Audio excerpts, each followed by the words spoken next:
Okay, let's call this up to order. Meeting of the West Newbury Board of Selectmen, Monday, August 17th.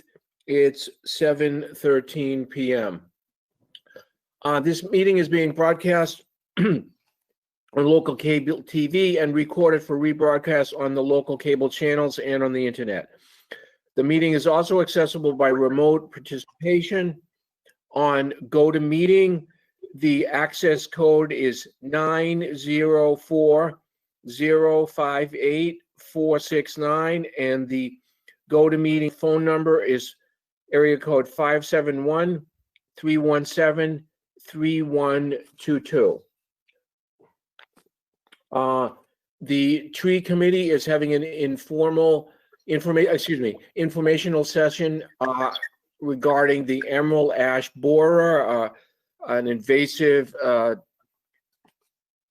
insect that's destroying ash trees. So that will be Wednesday, August 19th at 6:30 p.m. Very timely and worthwhile thing to check out. So again, that's Wednesday, August 19th, 2 days from now at 6:30. The deadline for proposed articles for the special town meeting is going to be Thursday, August 27th at noon. And finally, as we always do, announcements can be emailed to you. It's a good way to keep up on what's going on. westnewbury.org/subscribe. Actually, go ahead. So I know you have in your packet the press release that was issued on Friday by the City of Newburyport Water Department regarding the algal bloom. That's in your packet, but not on the agenda because it came in after the agenda was posted. I do want to let you know I've been working with Mike Goutet, and we circulated that at his request on Friday through various outlets, but we were in touch earlier today.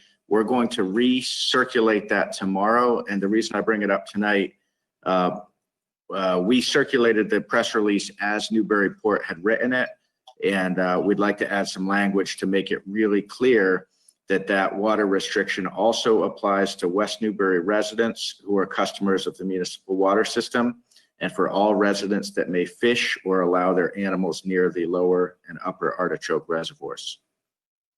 Yeah, good job. That'll go out tomorrow via website, social media, and also we're going to do a reverse 911 code red on that one. Okay, and signs will be placed at the reservoir, so people can actually see what it might be, getting in there. Okay, anything further about that, Angus? That's good. Okay. The first order of business is the long delayed but still viable installation of the Julian D. Steele historical marker, the first African American moderator in the Commonwealth of Massachusetts, and that will be put up on September 3rd, 2020. Elisa, do you want to give us a little more info on that?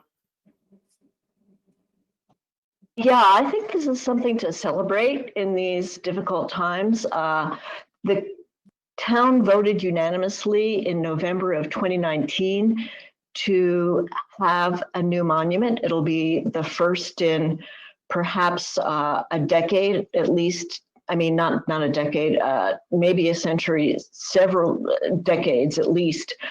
And Julian Steele sort of dropped into town. He was an amazing figure. He was the president of the Boston NAACP. He was very active in affordable housing. He did so much, and he did an amazing amount of things, as did his wife, Polly, for the town. And he was our town moderator for many years, starting in 1952 until his death in 1970. We had planned to have an event But in this particular COVID world, that's not going to happen. So we're going to have a virtual event with a press release as the basis for virtual fanfare, if you will. And we invite anyone who is interested to submit any statements to go into that. It would need to be done before August 21st to be submitted to the Historical Commission, probably via Angus and the town. But we are excited about this. It is a major step and something that's, I think, long overdue. Archie, I have a couple of questions, if you wouldn't mind. Go ahead. So, I ditto everything that you said. So he lives on Crane Neck, is that correct? Yes, it is. And so when you say monument, this is we're all living in a virtual time and a whatever it is. I don't mean to Zoom or go to meeting time. How can we actually memorialize this in granite, so to speak? Well, actually, it'll be memorialized in plastic in that's the way our town signs historical markers ended up. So could you, because during your explanation, which was wonderful about him, and I agree, and his wife too, but could you tell me exactly what's going to happen? Because I think there needs to be more. Okay, at this moment, what we plan to do, and I have to give huge kudos for DPW, who's done so much for our historic signs in town, but that's a whole other story. We plan to erect the historical marker, which will be one of those white tablets like the 11 others in town, and we'll obviously have website and Facebook, and Jen Solis is on the line, and we'll have I hope, story in the Newburyport Daily News about it, and it will go up in front of Old Town Hall, which of course is where he was the moderator. And then eventually we would still like to have a celebration in real life, but I have been in touch with their daughter, Dr. Emily Steele, and she agrees that we should just go forward at this point. Okay. But if we could have a little bit more than that, we can all social distance when that actually gets done. I'm not, a big camera guy, I'm not, so I'm not looking to be on the front page of anything, but this is huge, and would maybe help. I'm not going to get into some deep stuff now, but I think this is awesome that people could understand that this type of diversity and this type of forward thinking was going on in this town, even back then. It would inspire some people. And so if we could do something to memorialize it with people or something in social distancing, that would be awesome. That would be on my request. I agree, and that is way beyond my talents. But I'm more than open to anybody's ideas on that. Being very cautious about social distancing and wanting it to go forward, and the Historical Commission speaking for myself, because others have way better talents in this than I do. I like to research and write stuff, but there are people who probably could arrange that far better than I.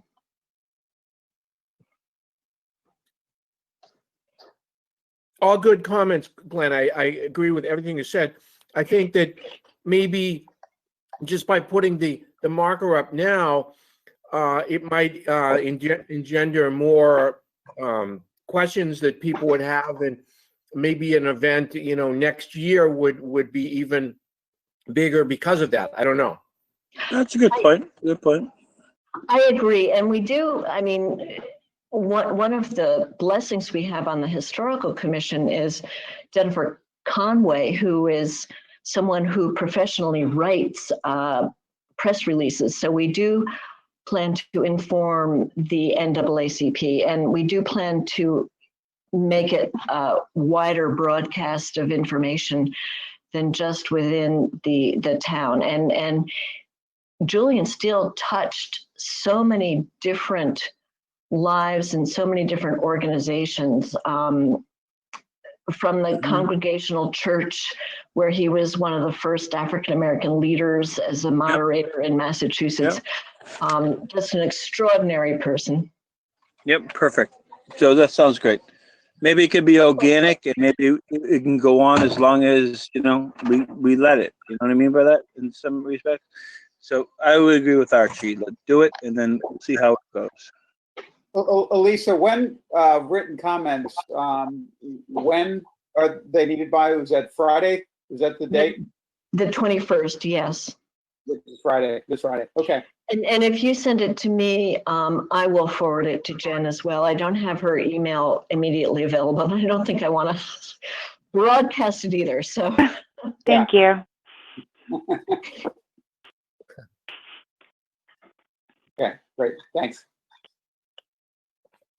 So, what if that's going to be a virtual event? What do you have a time on it, Elisa? no, I mean, that's one of the weird things about a virtual event. It doesn't really. If you were going to actually, someone was going to film it while it was going up. Yeah. Actually, that's my question, because we could have somebody there filming it. We could have, then it could be up as an event on our Selectmen's YouTube thing or our town's YouTube thing. So maybe you want to shoot me an email, Lisa, so we can have somebody there, so it can be really well documented, and then maybe even edited a little bit, but not edited in a bad way, but just so it can be, you know, take a lot of film, take a lot of stuff, and then have it, you know, showed up there, and we could have it, you know, on our website at the end of it. It just is a nice thing. I love that idea, and I will be meeting with Wayne Amaral on Wednesday, and maybe Wednesday, at what time? 9 o'clock. This Wednesday, as in 2 days from now? Yes, in front of Old Town Hall. In front of the town hall, but we'll call it the Old Town Hall. Okay. Right. So let me see if I can get somebody there at 9 o'clock. Well, no. We're just meeting to plan. Yeah, no, but it's nice to have somebody there to maybe for an hour to say, hey, let's plan. We want to do this shot. We want to do this shot. We want to do this. This is how it's going to work. So when it happens, it's seamless. Well, that's a good idea too. Yeah. I'm not sure if it can happen, but we'll see. Okay, that sound good? Yes, But it does. Day of, we'll have full recording of it and whatever happens, and then we'll work with the Historical Commission to put out a product on YouTube, or the town's YouTube thing, or the Selectmen's YouTube, or yours, that you guys want. I don't think we have a YouTube. So it would have to be yours. But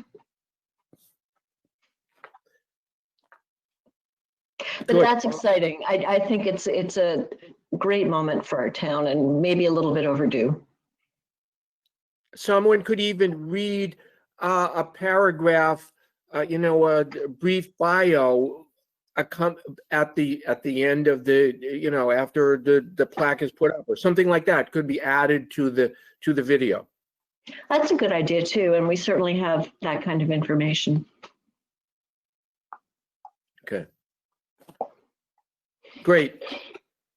It's nice to have some good news for a change. I agree. Well, I'm going to say thank you and goodbye. Thank you. Thanks, Lisa. Next item is updates regarding the coronavirus pandemic, including updates from Town Council regarding recent and proposed legislation and executive orders regarding COVID-19. Angus? Sure. So this has been kind of a recurring agenda item because when we go to print on Thursday with the agenda, we never know what new directives may come out by Monday. So we put a little open-ended by design. The two main items in your packet are the update on the youth sports. And I attended the Park and Rec Commission meeting last week, and they're very focused on that, working with the West Newbury Youth League and others and of course the Health Department, Board of Health, to make sure that the state guidance on youth sports is adhered to in programming and events. And secondly, my office has been kind of waiting eagerly for guidance from the Commonwealth on the reporting under the CARES Act. And that came out late last week. And so that's great because we knew that that was going to be coming. And we were a little concerned it would come and give us like not enough time, but we have till toward the end of September to do our reporting. But there's ongoing work both on tracking all of our eligible expenses under the CARES Act and also doing that in total coordination with an anticipated filing for FEMA. And there's some real complexities there because of reimbursement percentages as well as timing. Just to give you a little insight with FEMA, typically you don't file until after the disaster is ended. And so you have a finite, these were your expenses. This one's totally unique in anyone's observation, including Leanne, where we're going to be filing while the disaster or the public health emergency is still ongoing. So that's working internally and through Leanne corresponding with our contact at FEMA on whether it's appropriate to, when do we cut off expenses for this filing with FEMA, knowing that we're going to be doing another filing down the road because we continue to incur expenses. So we've agreed, and it makes sense to do it on a fiscal year basis. So we're going to be closing out our FEMA filing as of June 30th and then continuing to track expenses going forward for a subsequent filing. But I just want to make you aware that's all underway. It's really myself, Stephanie, and Jenny are kind of the core, with assistance from the department heads who we've asked to flag invoices when they put them through on the warrant. We're keeping everything in a spreadsheet. We're keeping copies of all of the invoices and payroll warrants to the extent we're incurring payroll costs and overtime. So it's a pretty big operation, and I think we're in pretty good shape. We've got Stephanie on the line and Jenny. I don't know if either of you have anything beyond that, but I wanted to keep the board in the loop on that.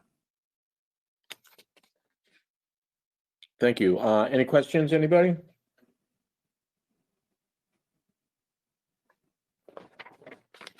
Actually, Archie, I do have a quick question, Okay. and I think this would tie in with the CARES Act. I don't know what the cleaning protocol is currently for the 1910 building, if there's any additional cleaning going on, because, there are, as you know better than I do, Angus, there are people in there some of the time, not full staff, but I had one comment made to me about no changes in cleaning protocol for that building reflective of COVID. And I don't know if that's the case or not, but I'm wondering, is it possible for, if we were to do additional cleaning, would that be, just wiping of surfaces and things like that, contact surfaces that multiple people would touch? Is that something that could be added to, and then the cost covered by the CARES Act to, provide a sort of another step of safety for the people who are in there regularly, and, safety and comfort, feeling secure in the workplace? We have had enhanced cleaning protocols in place right along. If there's a specific concern, I'd love to know it, because obviously we want to be responsive to that. And Yeah. But yeah, we've had that in place right along, and I can attest to that. I see it, all the time. Okay. But if there's something more an employee is concerned about, I wish they would come to my office, and that's the only way we can know. But in terms of the costs, all of the out-of-pocket costs are part of what we track for our reporting. The staff costs aren't quite so simple, because if the work is being done by someone who's already on the payroll, it's not necessarily incremental costs. But if we get to the point, which I think we could be approaching that point, where it's causing a backlog of other work that would otherwise be done, and we need to bring in temporary staff for that, that certainly would be an eligible expense. And we did do that in the spring. We actually incurred pretty significant costs in the spring with a part-time maintenance staff person whose time we tracked toward the CARES Act. Okay, all right, thanks.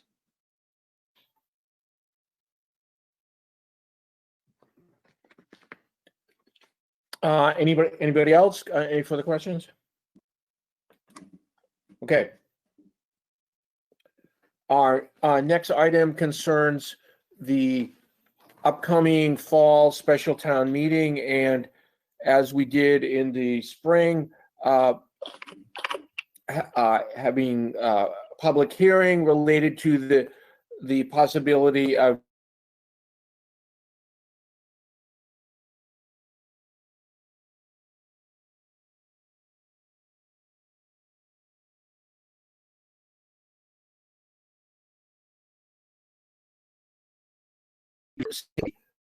with the town moderator to be able to give direction on this. I guess. So, Mr. Chairman, I would ask the moderator to give us a suggestion or whatever, and then we would then vote. Correct. So, She is- Casey here? Yes, she's here. Okay.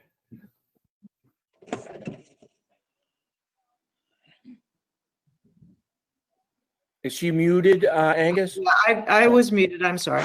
Okay. I would recommend that you go ahead and exercise that authority to lower the quorum. You probably all noted that for the annual town meeting, we exceeded the regular quorum, so that it was a non-issue. But just to be on the safe side, this one's a little bit, it's October 14th, I think, or something. And so the potential for problems with it is a little bit higher, I think. And I don't anticipate that we'll have that problem. I think this will probably be about the same. But I think just to keep all our options open, it would be wise to go ahead and exercise that authority. Okay, so I would move that, okay, exercise that authority to what number? I think, don't we all have to have a number? Or is it? Yes, Yeah. yes. Well, last time we changed. So what the would you? quorum- Last time It was kind of a rhetorical question, so what's that number, Casey? Hey, Glenn, quiet for a second, please. Just to correct, that was actually October 17th, I think, Casey.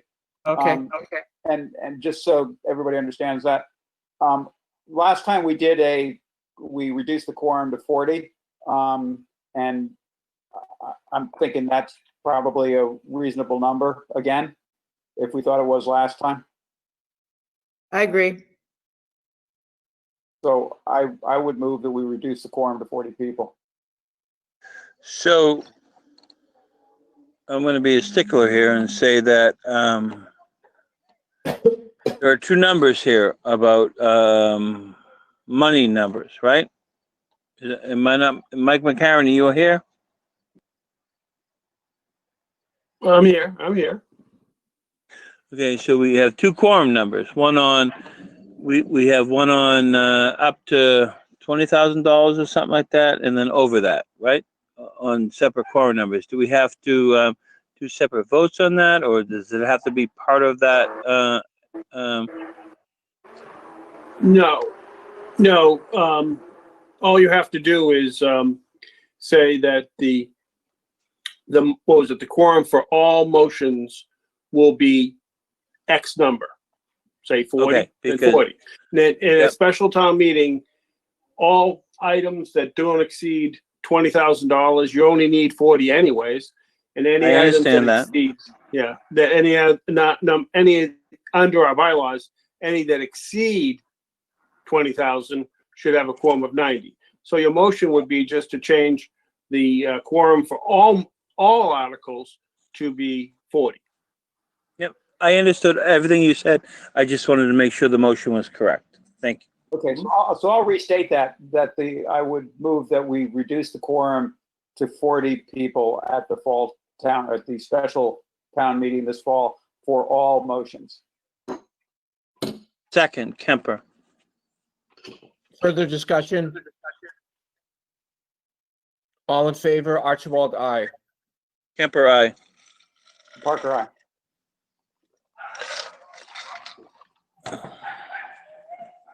Thank you all, and I hope the weather is as good to us as it was. It's gonna be a beautiful fall day with brilliant colors. We have farmers markets out, and people can get their farmers market stuff. Everything will be perfect.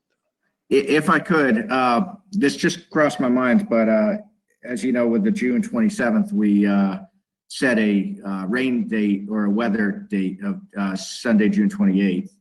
There was some talk with the board, I think 2 weeks ago, about an assumption that October 17th, the rain date could be Sunday, October 18th. Mike, does it make sense for the board just to cover that base or does that go without saying that if it's postponed a day, that quorum reduction would automatically carry? I think that the motion is for, what was it? It didn't If specify you look the at the, if Okay. you look at the notice that was published, it Or says such other October date, yeah. 17th or such other date. So Right. I think that covers that. And the methodology to change the date from the 17th will be by the town moderator, who will basically, make the decision that it's not practical to have the town meeting on that date and select another date. Great. Kind of the same thing that she did when she changed it from June 1st to June 27th.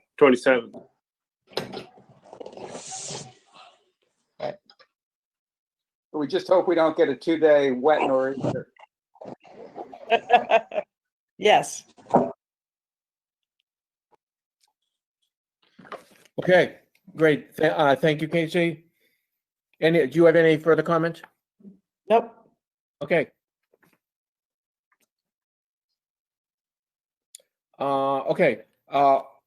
Also related to the town meeting, we have to sort of plan the meeting and the timeline for how this is going to take place. Angus, can you talk while I'm finding this? Yeah. So it's page 37 of your packet, and it's just the same format that you've seen in the past, really simple, but just to keep everyone on the same page, we've announced to all departments, boards, committees, and commissions, as well as to the public through the posted Selectmen agenda announcements, that the deadline to receive requests is Thursday, August 27th at noon. The warrant, it's expected the board would close the warrant September 8th. That lag time is to give staff the time to take what may come in as in various forms of readiness to get things as close to final drafts as possible, so that when you convene on September 8th, you'll have a draft warrant in front of you that will be in a form that's as close to final as possible. So once the warrant closes, the FinCom would basically have the month of September to conduct their review. I've been talking to Gary Roberts, and he thinks that's doable. Obviously, from his standpoint and the committees, the closer things are to final draft when they first get to them, the better. With that said, I have been keeping Gary apprised of the same information that you have in your packet tonight regarding known and anticipated warrant articles. What I have not yet done, but will do this week, is to take all the backup materials and put that into a package, just like I've done in prior town meeting cycles, so that you have all of the backup that's come in from various departments and boards and commissions, some of which has come in, some of which I've in some of the things on the list 2 items later tonight, I just have either verbally or in very informal form. So we're putting together kind of an annotated reference to all of the known warrant articles to be proposed. I did include the CPC meeting date. At this time, we don't expect any proposals, and in fact, the deadline for CPC proposals under that committee's regulations passed back in mid-July. At this point, we've got the board's September 21st regularly scheduled meeting as the time for the joint meeting with the selectmen, the moderator, myself, town council, and FinCom. That could always be pushed off if we're not ready. This isn't set in stone, but that's for people's planning. If we can be ready, that would be great to meet the October 7th timeline. The warrant and the FinCom booklet would need to be printed and distributed no later than Friday, October 2nd.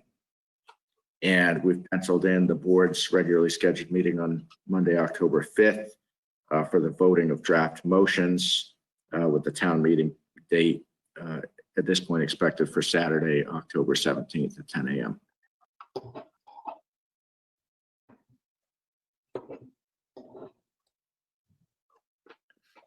Questions or comments? Anybody?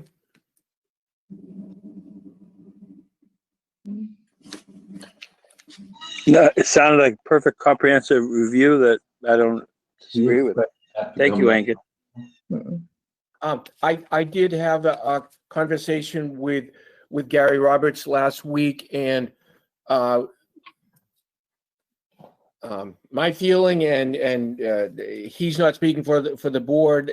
I'm not speaking for the Board of Selectmen, and he wasn't speaking for the FinCom. But we were in agreement that the fewer the number of articles, the better. They have a reduced time to review things. These are things that, as we've been trying to do with the special town meeting anyway, is to make them not just an easy time to slip things by on a reduced number of voters, so that this is especially the case with this particular, I think should be especially the case with this particular special town meeting. This is stuff that, as it absolutely positively has to be done this fall. Otherwise, there's really no reason that it can't wait until spring. Anything, if it can wait till spring, then it should wait till spring. That's just my editorial comment. I would agree 100%. And now, which I forgot about, there's a huge conversation about so many complaints about the FinCom and prior special town meeting that the Board of Selectmen promised that we would take up as a discussion that we haven't yet. So we need to do that too. But totally, Well, agree. We did discuss about that too, Glenn. It's hard to with everything being compacted with time. I had wanted to have a full board, a full FinCom, and we're still looking for a new member on that. So that kind of delayed things a little bit, and that's part of the issue is that the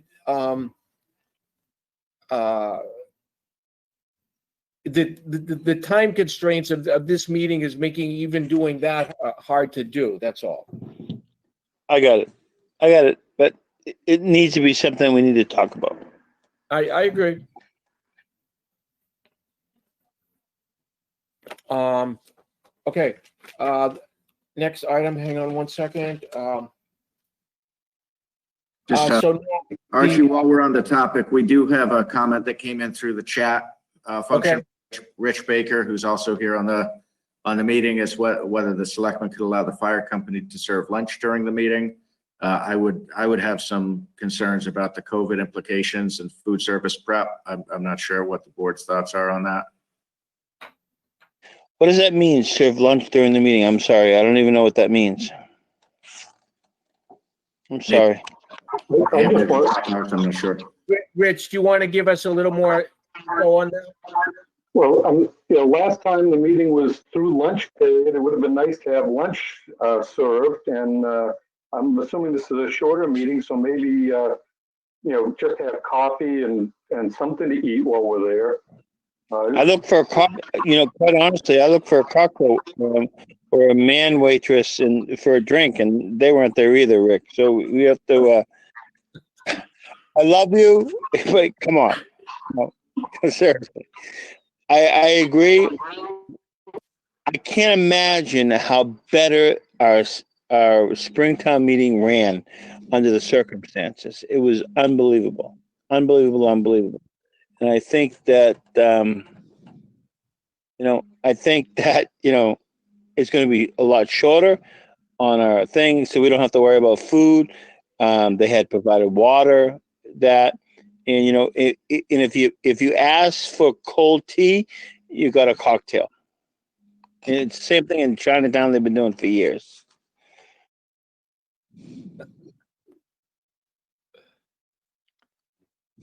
Okay, I think it's a good thought, but it's just adding a whole nother layer of complexity that maybe we don't want to go there. Should be just a table on the side, but it's up to you. I think we'll be done by 11:30.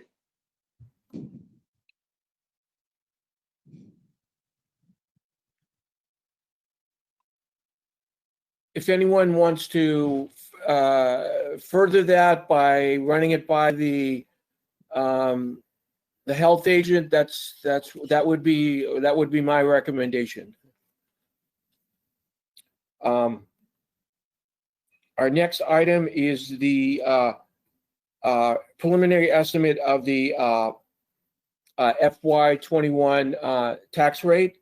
I'll hand that over to the Meredith and Angus, I guess.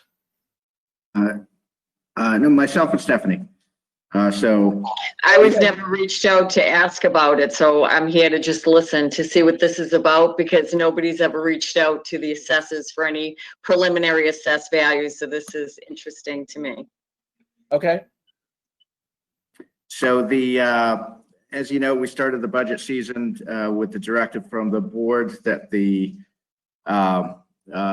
typical taxpayer impact of the approved budget would be not exceeding 2%.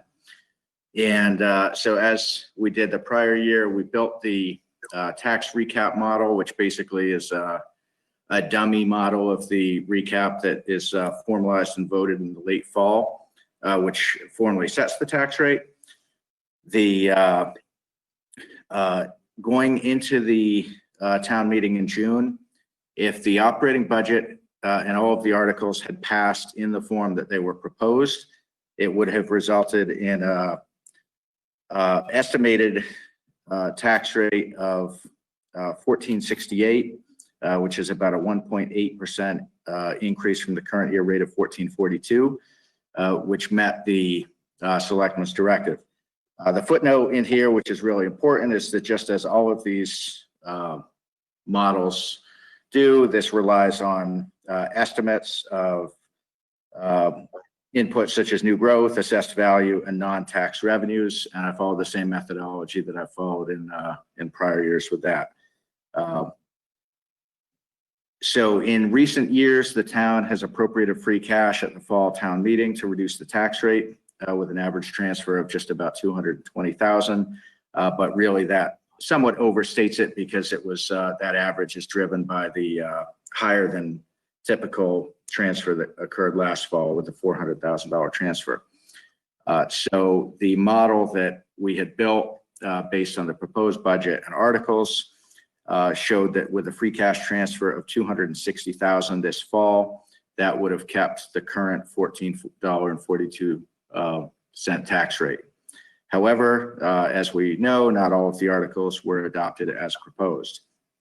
So when we updated the recap model to reflect the actual votes, and the most notable being the reduction in transfer from school stabilization from the $652,000 that the selectmen had proposed to the $247,000 that the finance committee had recommended. That results in a significant increase in the estimated tax rate, which would be a tax rate of 1509, or a 4.6% increase with no free cash transfer, or with the same 260,000 free cash transfer built into the earlier model, 1484, which is a 2.9% increase.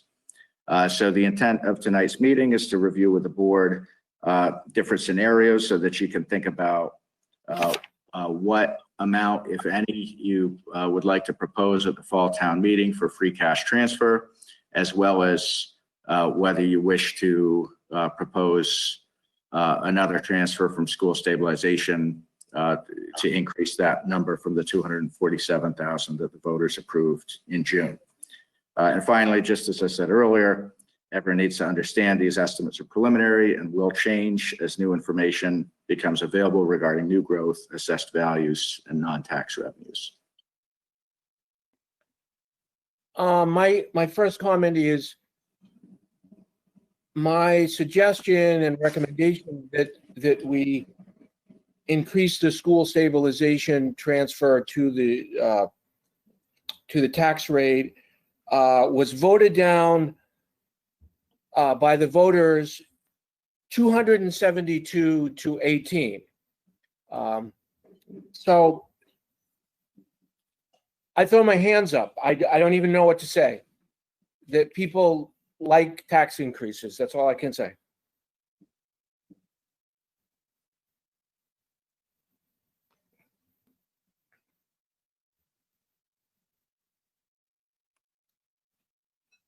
I would like to keep the tax rate at what that was our plan, was to keep things at under 2%. We had it at 1.99. That was very good. And the idea has always been that we didn't want to end up with a significant. We wanted to lower the amount of free cash that we were accumulating every year, and that we've been essentially overtaxing the residents, and nobody went along with that. So I don't have an explanation. I can't even understand it.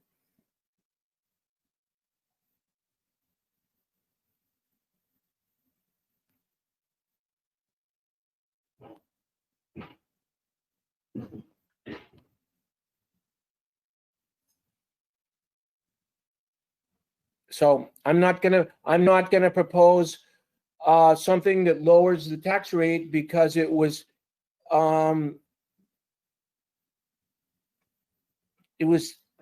beaten more soundly than Alf Landon by FDR. So I don't have an explanation.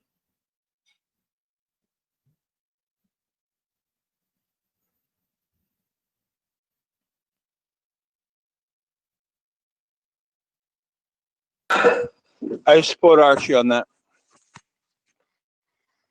Sorry.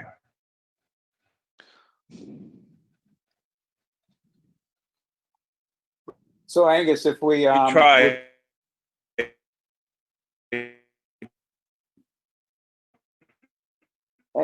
Angus, if there's a 260,000 transferred from free cash, that would reduce the increase to 2.9%, and that reflects 1/2 of what will going forward be an annual payment for the school bond. Is that correct?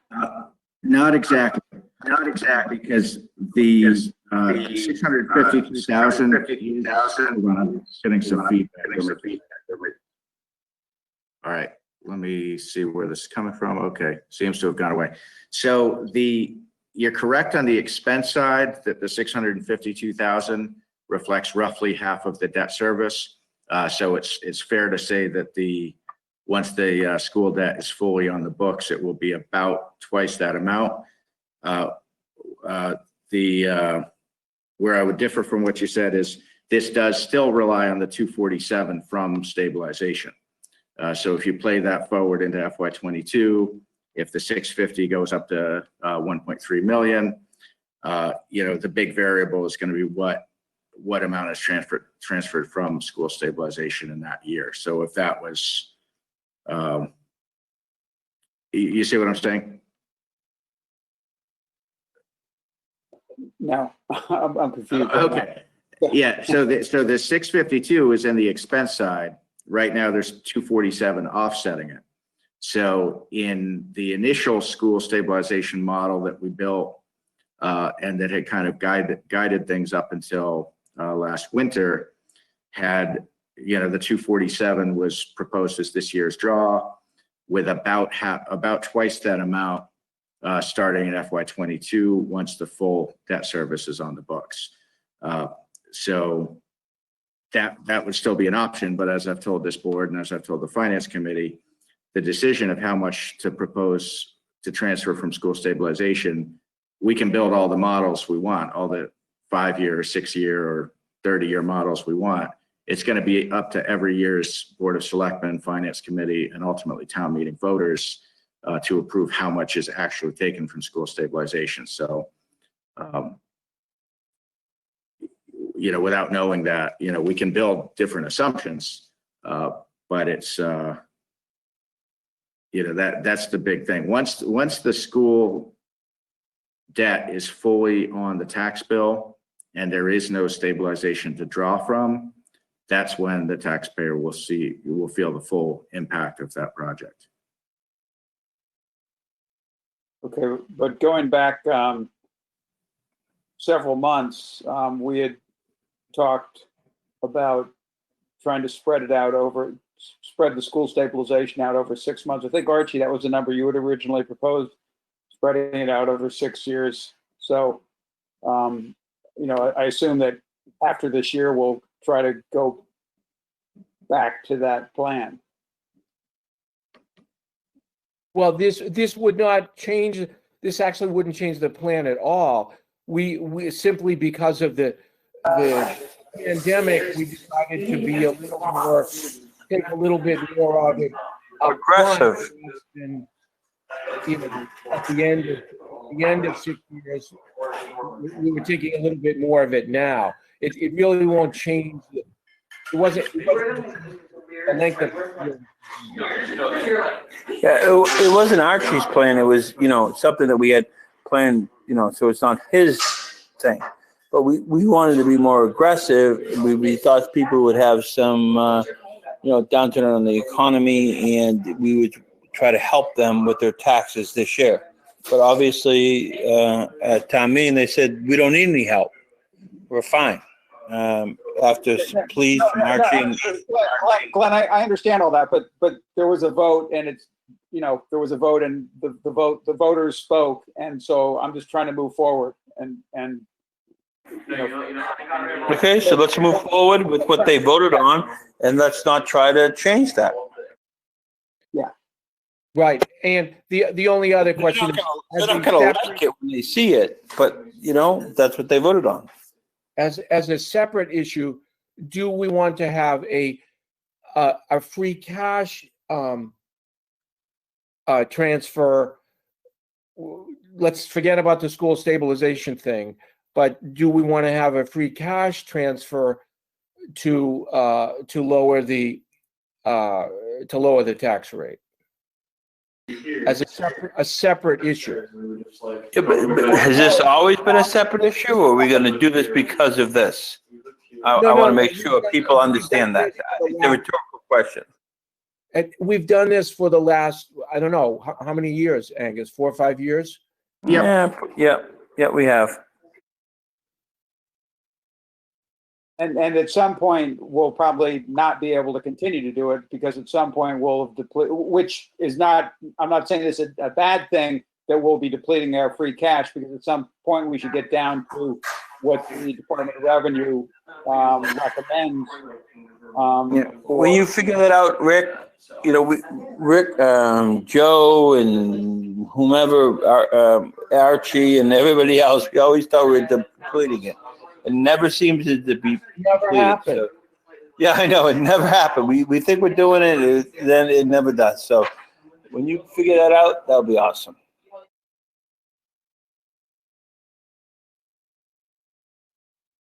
So does anyone want to suggest a number that we would do that? I'm not thrilled about the idea of our taxes going up, the tax rate going up 4.9%. That's big. I agree with that. And I wasn't suggesting that it not be anything. I was trying to arrive at, what it would be an appropriate number. Angus, in your model, again, could you clarify again, and I apologize for getting numbers here, but in the model, your model that arrived at 2.9%, of course, making assumptions regarding assessed values and stuff like, on various other things, what were you assuming for a free cash transfer for that? 260. Okay, that's what I thought. Okay. Which I think is a reasonable number that will be available, so I don't think we have to worry about that. Right, I and that includes carrying some of the some school debt service, correct? Correct. Yeah. Okay. Which we voted on an override for. Okay. So Glenn, Archie, what do you guys think about 260? About and two, an estimated. I'd rather do 300, but that's just, I'd like to go a little bit more. Okay, yeah, I mean, I would go with the 300. Not that Archie and I are conspiring, but since they didn't vote on some tax relief at the Springtown meeting, I'd like to try to give the, not ignorant, but people that just don't research stuff and try to give them a little bit more relief. So I would go with the 300 with Archie would suggest. Archie, wouldn't it be advisable to pick a high number for the article? And then when you have a good idea of what free cash will be, to make the motion to what is an appropriate number. So you're not making the decision now, you're just making the article. You could say 400,000. And with the understanding that once you have good data on how much free cash we have, even if it isn't certified, you make the motion. Yeah. And the biggest variables, as I pointed out, are going to be of course, the new growth and the assessed value, which I don't know, Meredith. I don't expect we're going to have that. We're certainly not going to have that information known when the warrant is closed. It's going to be later in the fall before that's known. We would probably have it by the fall. We'd probably have it by then. Right now, we're in the process of trying to get all our information in.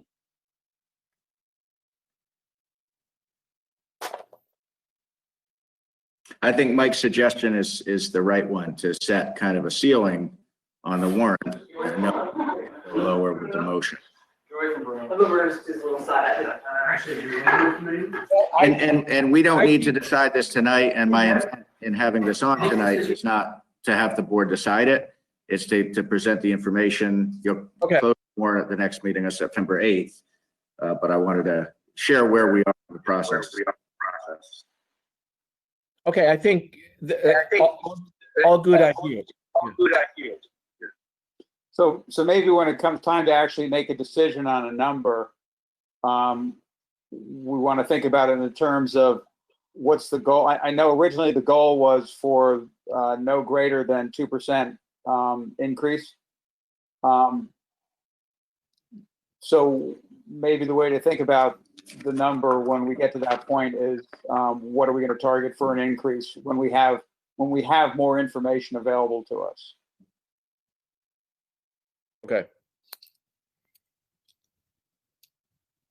But everyone think about it, because it isn't going to, this isn't something that we're going to think about in December. We don't have that much more time to think about it yet. Okay. It's like a week or week and a half. Yeah. So we meet again in 3 weeks. There you go. I would like to ask Stephanie. Is Stephanie still? Oh yes, Stephanie. I just like to ask you one question, in related to the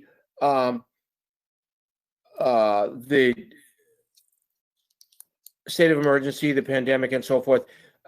What about real estate tax revenue, what about automobile excise tax receipts and licenses and fees and stuff like that? How did we do in FY20 versus previous years? And any preliminary ideas on that? One moment.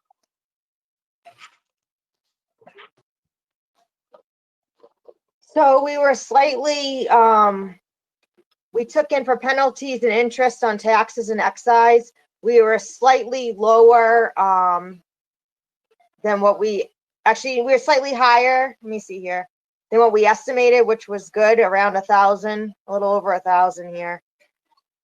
Everything came in really good. The only issue we really did have this year was with the rentals being a lot lower, the revenue coming in than what we projected due to COVID. So we had an estimated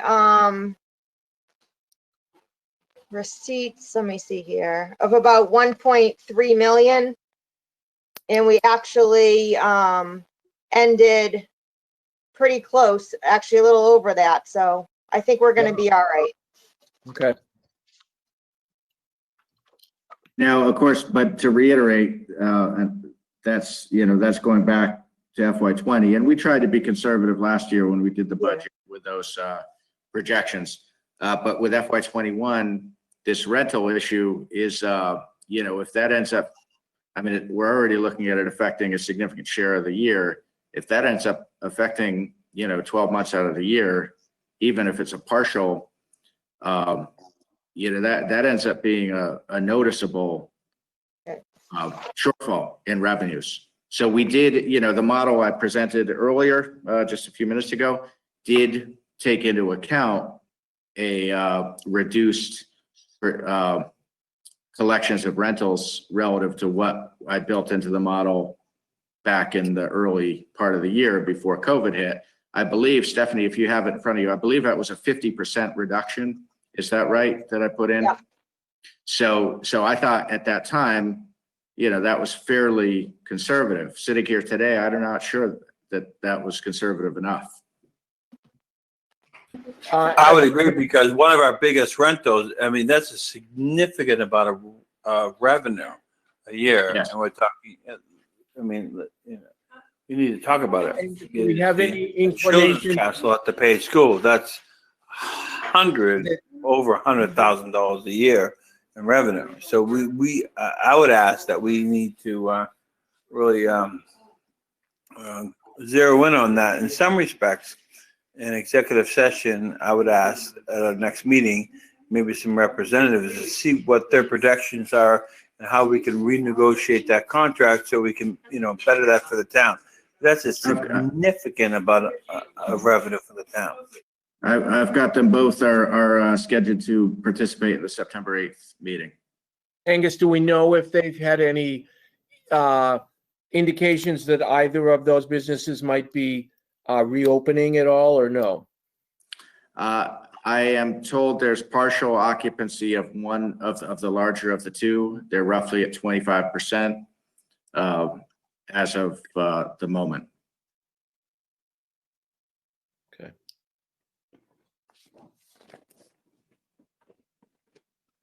Okay. Any further discussion about the preliminary tax rate?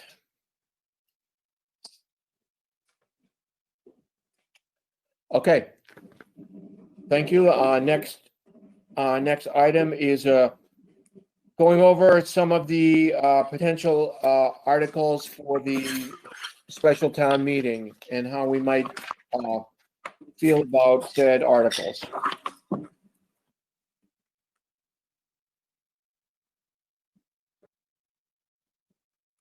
Angus, why don't well, okay, we can just go through these real quickly. Some of these seem like things that there is no choice on it. We do have to have some of these on the special town meeting. So we have the first, this is on page 45. Article related to early voting costs proposed by the town clerk. So this will be early voting for the November election.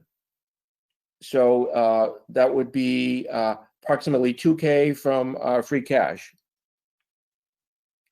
Mike, would that ultimately be reimbursed by the Commonwealth or no? Yes, the expectation would be that we get all that money back at some point. Okay. We discussed the next item, transfer from free cash related to the tax rate, so we don't have to talk about that. So Angus, why don't you, you're more familiar with these next items, changes in the budget line item appropriations that we already made at annual town meeting. So you want to go over those? Sure. So the health insurance, it looks like we could trim that by about 63,000 and still meet all of our obligations. So rather than raise that money from the taxpayer and turn it back at the end of the year, I'm going to recommend that we reduce the budget expense for health insurance. The second item on the school stabilization, the recap model shows the full debt service for the school, the new middle high school, is built into the operating budget. So that is part of the so-called raise and appropriate budget. But it is also was separately appropriated through an article. So that ends up raising that money twice. So we talked with our rep at DOR about a month ago, and she said that because those funds were appropriated separately through an article, they did not need to be in the raise and appropriate budget. And so I've been working with Mike McCarron on procedurally how we might do that next year. Our DOR reps suggested you could have your motion, you could keep it in the operating budget for transparency, but you could have your motion pay for the operating budget from two different sources. Mike raised the concern, which I share, which is that the transfer from stabilization is a different quantum of vote than raise and appropriate. So there's some issues just in terms of the mechanics of it that we'll need to figure out for next year in terms of how we want to do that. Do we want to take that debt service out of the budget and just fund it through an article or something else? But in terms of the current FY21, the bottom line is we could take that amount that's coming out of school stabilization, the 247, out of the raise and appropriate number, and we're not going to miss it. We don't need it. So that's a plus. And by the way, that's already built into the model I've presented. So that's not doesn't change the calculations I presented. That's not found money then. It's not found money. No, because we'd already built it into the model. And it turned out with the passage of the override in the April of 2019, there was a form that the clerk's office needed to file with DOR that actually didn't get filed till, in the last month or so. So that's what makes it on DOR's radar that you had this override or this debt exclusion. So that's now done. The next one we think is going to be budget neutral, but for reasons related to the basically the police cruiser budget was with the anticipation that we would get a hybrid vehicle for the chief's vehicle. The vehicle that we had costed out and scoped out during the budget process is no longer commercially available. And so unless that problem can be solved relatively quickly, the cost of a new Ford Explorer would be markedly higher than what we budgeted for the hybrid vehicle. So it's a cost delta of about $14,000, but we don't need that much money because there's a balance of about $7,300 in the revolving fund. So we think the amount is, I think, probably more on the lower end of $5,000 to $10,000, but I think somewhere in that range. If that was transferred to the police cruiser budget, would allow the department to purchase the vehicle. So that's something, Chief Durand is going to be, he's available to attend the September 8th meeting, talk about that in a little more detail. The reason that would be budget neutral is we did carry a little bit of extra in the salaries and wages because the union contract was not yet agreed. So we think that's basically a wash. In terms of DPW articles, the directors brought forward a couple of proposals. One to do with the article that was passed over for the new dump truck out of stabilization for the plow truck.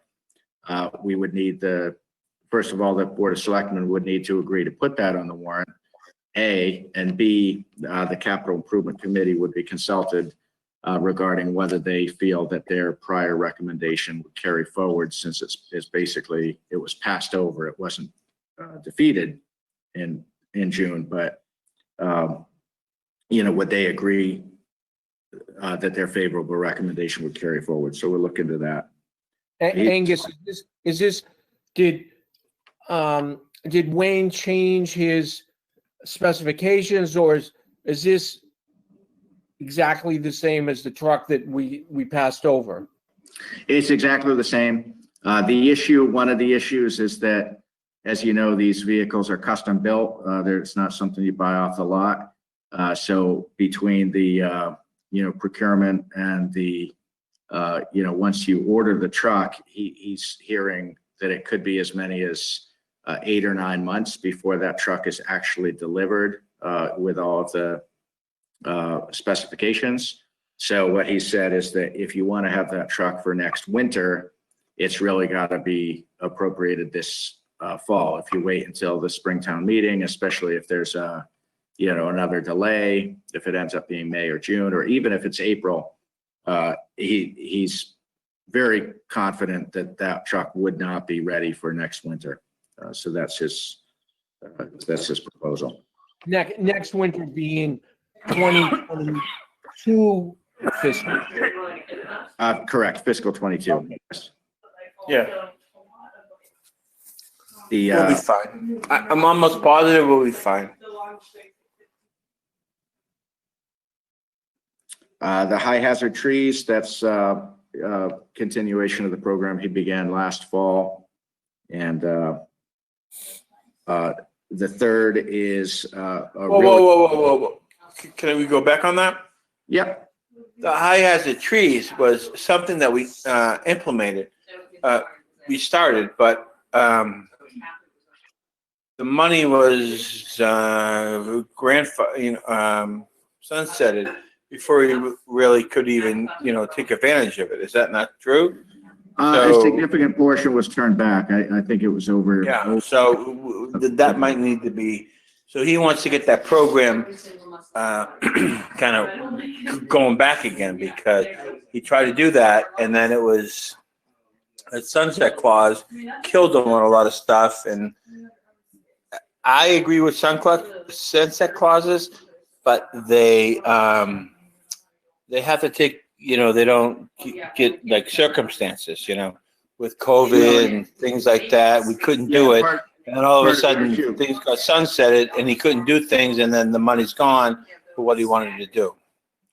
That's correct. And certainly COVID was a factor. The other was that from October to March, for a full 6 months, the department was short-staffed, both with one of the operators as well as the admin. There was literally zero administrative support to that department for 6 months.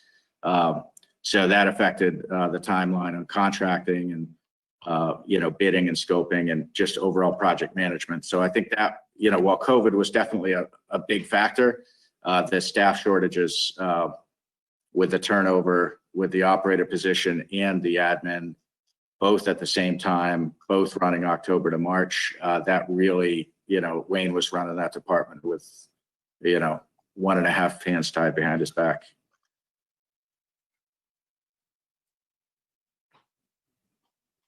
So my point being that's actually a legitimate article, because It's a totally legitimate article. We couldn't spend what we had before, and it went back into the general fund. So we kind of want to spend that again. That's right. To add, Stephanie Frontier, a town accountant, there was a turnback of $40,000. Only $10,000 was expended in FY20. Does he want to do 90 now or just 50? I'm pretty sure it's 50, but let me pull it out of my inbox. We don't need to know now. I'm just curious. That's all.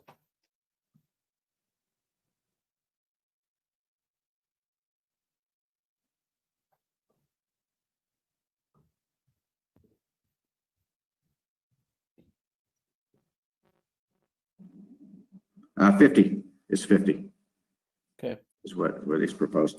Pardon me. The third item is the Children's Castle. This was something that's been on the radar for a while, and Greg Haddon, as he was sailing off into retirement on his way out the door, waved to Wayne and said, "Don't forget about the sprinkler system for the Children's Castle."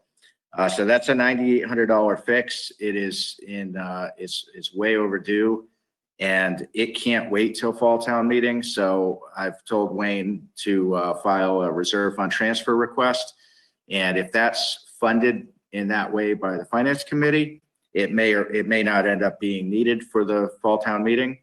But even if that does happen, you know, theoretically, the FinCom could look to recoup that money if they feel that the reserve fund's getting hit too hard. Anyhow, I wanted to include it because I don't want it to be overlooked. It may or may not end up needing to be an article because it could be funded through a reserve fund transfer potentially. But that's the main valve of the sprinkler system in the Children's Castle.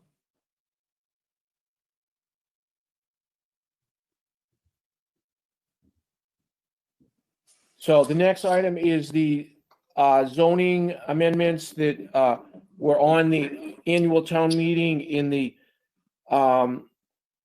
spring, and in the interest of time, we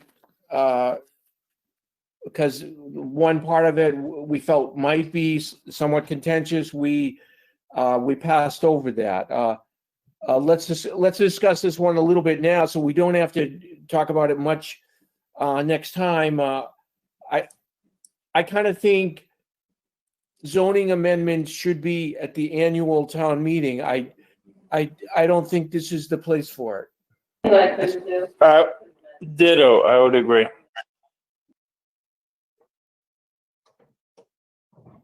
Rick, what do you think? I actually think we should go ahead with them. I don't think they're controversial. They're more housekeeping in zoning bylaws. The FinCom has already reviewed them. To my knowledge, they haven't changed at all. So, I mean, part of our concern was not providing or presenting undue load to the FinCom, you know, given the short time frame and the fact that they're down one person.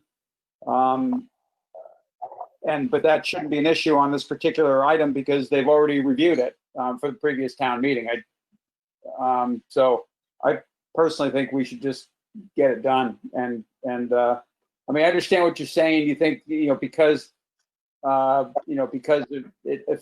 impacts regulations or the, you know, the rules that govern the use of land. You know, I understand why you think it should be at a meeting where there's a higher probability of greater participation, but these are really just housekeeping. But we just to get, I agree with everything you said, Rick, but we kind of took a precedent years ago under the guidance of Casey, and she said, try not to do these things in fall town meeting. So that's where we're kind of, fall town meeting was like almost like a spring town meeting, and until we kind of like said, hey, under the guidance of Casey, you guys are, you know, this is just housekeeping. All these, you know, zoning, all these type of things need to happen in the spring. So we just took guidance with her, and I think that's maybe where Archie's coming from. I know that's where I am coming from because we, you know, fall town meeting was a free for all. We just, you know, it was almost on like a springtime meeting. We had like 18 out of, it was like crazy. It was honestly. I see that Casey is still on. Yeah, does Casey want to speak up at all?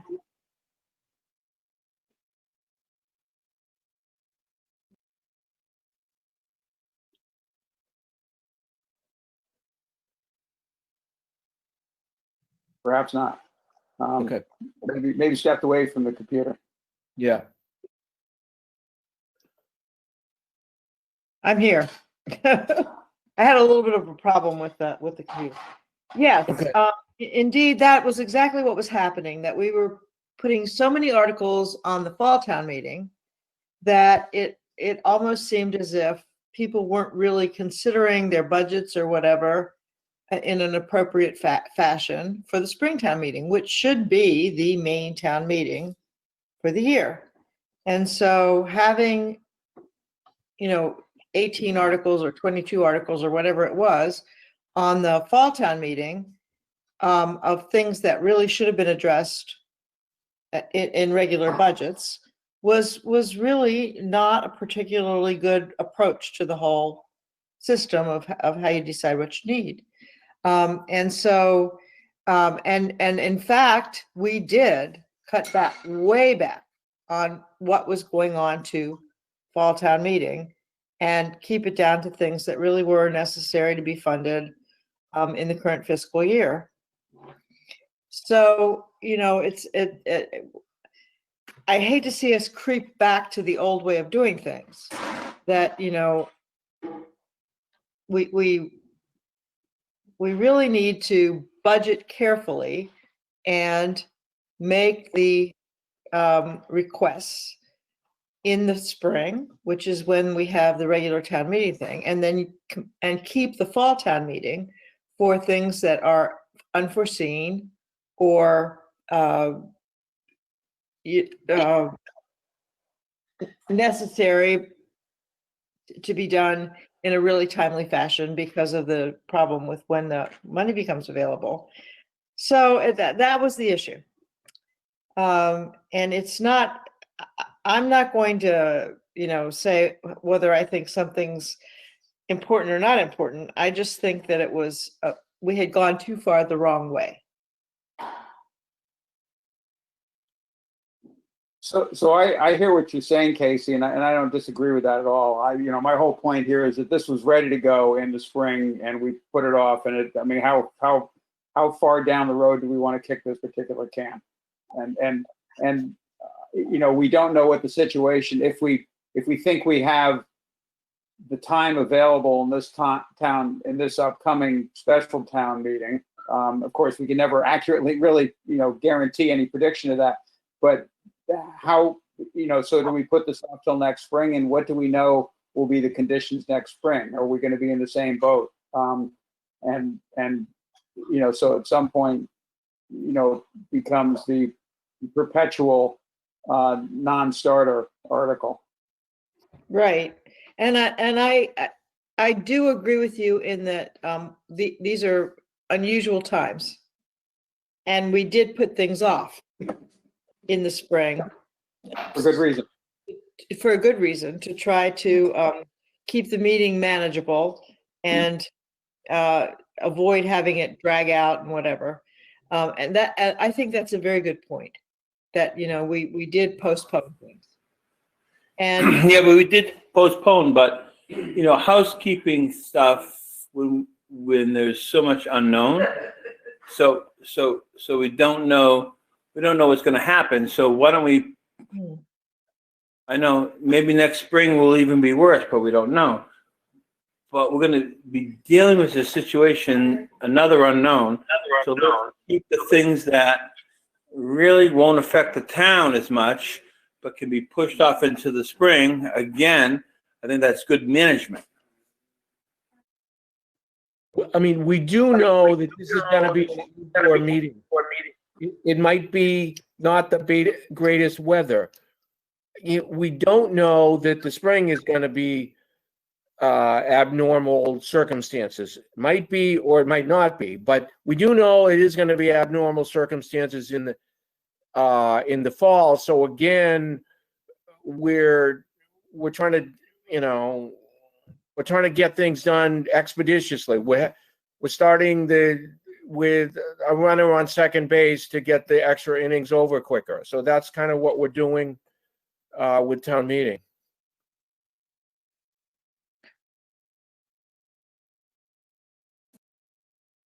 Yeah,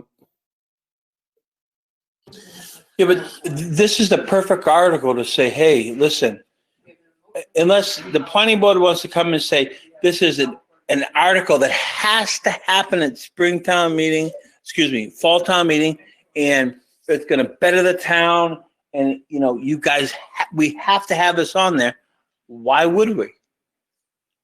I mean, because there are so many unknowns about this situation where we might have things that really need to, that have to be voted on that are going to affect the town. But if the planning board wants to come forward and say, hey, listen, this, you know, these housekeeping things have to happen, blah, blah, blah, blah, they won't, you know, I'm here for them, honestly, but. I agree, Glenn. If they come and say, we have to do this, then okay, we'll do it. But otherwise, I want to put it off.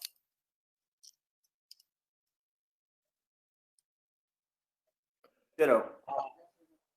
So next item, the funding for the warranty for the electric vehicle charging station. So at this point, I kind of forget what we said. Did we increase the operating line item for the DPW? What did we do? Yeah, I'm kind of confused with this, but I'll support anything we want to do, but I'm confused. I can field this one, Rick, and you can fill in the blanks if you'd like. But basically, the selectmen did recommend to increase the DPW operating budget by the amount that it would have cost to have warranties for all the EV charging stations. The issue was that by the time that came up in the proposal, the FinCom had already taken up and recommended the DPW budget at the initial proposed amount, which did not include the warranties. The Finance Committee declined to re-vote. So as you know, the Finance Committee number is what is presented to the voters. So the voters approved a lower number, even though the higher amount was what the selectmen recommended and did appear in the booklet. The number that was approved was the Finance Committee number. And it also, on the floor of town meeting in June, it got a little muddy because the article to approve the EV stations was taken up after the budget. So when there was an attempt at the floor of town meeting to say, hey guys, we put a hold on this line to add this amount, there were some number of people who said, why would we add that amount? We haven't even taken up that question. So people got a little confused, and it ended up the higher number did not pass. Okay. Yeah, that's it. I mean, you got it all. So thanks. Okay, so we have to do an article. I think we ought to do it. I mean, well, and the other thing is, if this is done, Mike McCarron has advised that the budget amendment, if the board chose, and you may choose not to, but you could build any budget amendments into a single article that would streamline things. And if you did this as instead of an article out of free cash, if you did it as within the operating budget, it would affect your raise and appropriate number. But if you built it into the budget amendment, it could be taken up in perhaps in a more streamlined way. Well, why can't we put this in with the other stuff about the health insurance and that, and then That's you've got that's what I'm saying. 7 things there, and it all adds up to whatever 8,000 one way or the other. People can understand that, and we have one vote instead of 6 votes. Exactly. One point. Yeah. The one point I'd make is they were voting on the warranties before they actually voted on whether to have the stations themselves. Now that town meeting has voted to have the stations, it makes more sense to say, and this is a cost that should be associated. We've already voted to have them, and this is the best thing to have with them. When they were making the decision on the omnibus budget, people didn't even know if the EV stations would pass. Correct. Can I say a comment here? The same rationale you're using to put this on there is opposite the rationale you used not to revisit the stabilization, school stabilization fund. Either if we're going to reconsider what we've voted in town meeting for one article, then both should be reconsidered, or none.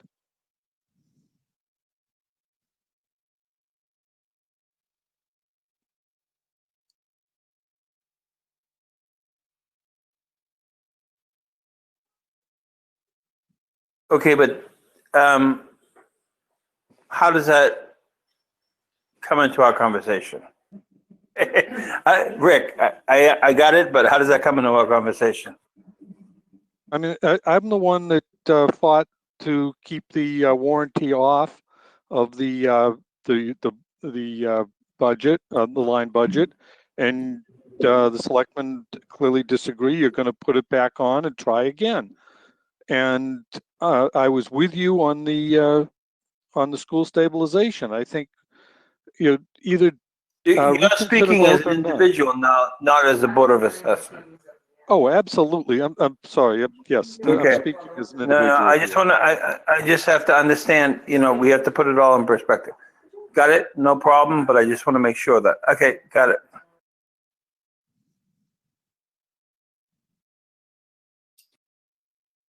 As both Okay, Angus, any more information on this? as both Angus and Mike pointed out, I think there was some confusion. Well, sort of a unfortunate ordering of things at the annual town meeting, where the warranty was being voted on as part of the line item budget. It rolled into the line item budget before the EV charging stations had been approved at all. So, I think that was part of the reason why it failed at the annual town meeting. And I think in my mind, it's a significantly different situation at this point. That wasn't the way I read it. I think they allowed me to win one, and they allowed you to win one. And I don't know if they personified it that way, Rich. So take it as you like it. yeah, but I just want both articles. Both of those All kidding aside, I mean, if we can have a program like this, we're all winners. So let's not, I don't want to get into a tit for tat thing here. So, Rick, no matter how much you think about it, this is the way of the future. You and I think a lot alike, but this is the way of the future. So I think this is a good program for the town, which is funded with grants. You have to understand that. And then we'll back up, the warranty kind of stuff, which is minimal amount. It's a win-win. I understand it's not like your way of thinking, but it's good. It really is. And it's minimal amount on the tax base, which is, the way of the future. I kind of look at it like we didn't used to have fire hydrants, and people's houses burned down. Now we have fire hydrants, and it's accepted sort of municipal task. 40 years from now, 20 years from now, 10 years from now, everyone is going to have electric cars. It's hard to believe, but it's probably going to happen. And so this would be an accepted thing that people will be able to plug their car in when they go to town hall. I don't know. I think Glenn's right. It's just going to be, we're just a few years ahead of the curve. I'd make one other point is that even if you were initially against the stations, you as a town voter, as a business decision, might think it wise of the town to have this warranty and therefore would vote for it. So when this article is on, the situation is very different because you're going to get the EV stations. And even if you might not like it or you're a voter that doesn't like it, you still might think it's the best decision for the town to have this type of warranty. You're missing Yeah, my. because my we're getting point the is I was station much with a huge rather- grant, and then we're just backing it up with a warranty so we can just be responsible people, excuse me, for, to sustain this huge grant that we got. I mean, Rick, I got it. More but than it's what the I way- want. Yeah, I don't care about this. I want to see you guys put the school stabilization back on the ballot and let Jen explain to everyone they're getting a 4% tax increase this year if they don't vote for it. Oh, that's a whole different subject, and I'd love to have that someday. I explained it for 10 minutes at town meeting, and it was like I was talking about, we were gonna install COVID giant- to everybody, and you would have given it to them. But get the FinCom on the same page. There was a lot of confusion between the selectmen and the FinCom, and that's what happened to both of these articles. And that's my point. It was not a unified town presentation, and it needs to be. If you can get FinCom to do the school stabilization, it'll pass. Taxpayers' money. I couldn't believe it. Well, you know what? I'm not. You know what? Sometimes there shouldn't be a uniform. If they have their own way of thinking, they have their own way of thinking. But it wasn't your way of thinking. I mean, sometimes it's not the best thing to have a unified thing, so people can get all perspectives. Okay, For what it's worth, I do think there would be a middle ground that the FinCom would support somewhere between the two, for what it's worth. Yep. but they want to reduce free cash, but then they don't. I can't figure it out.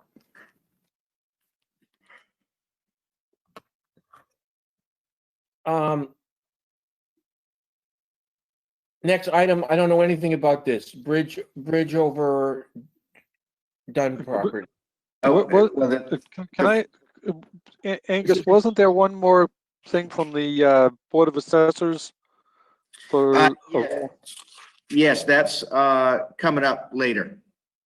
Yeah, that's under, actually, although, you're happy to speak to it now. I had it listed under potential articles because I had just an email from Meredith saying it was likely.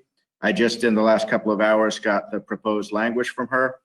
So this memo was written actually over the weekend. So that's under known articles now.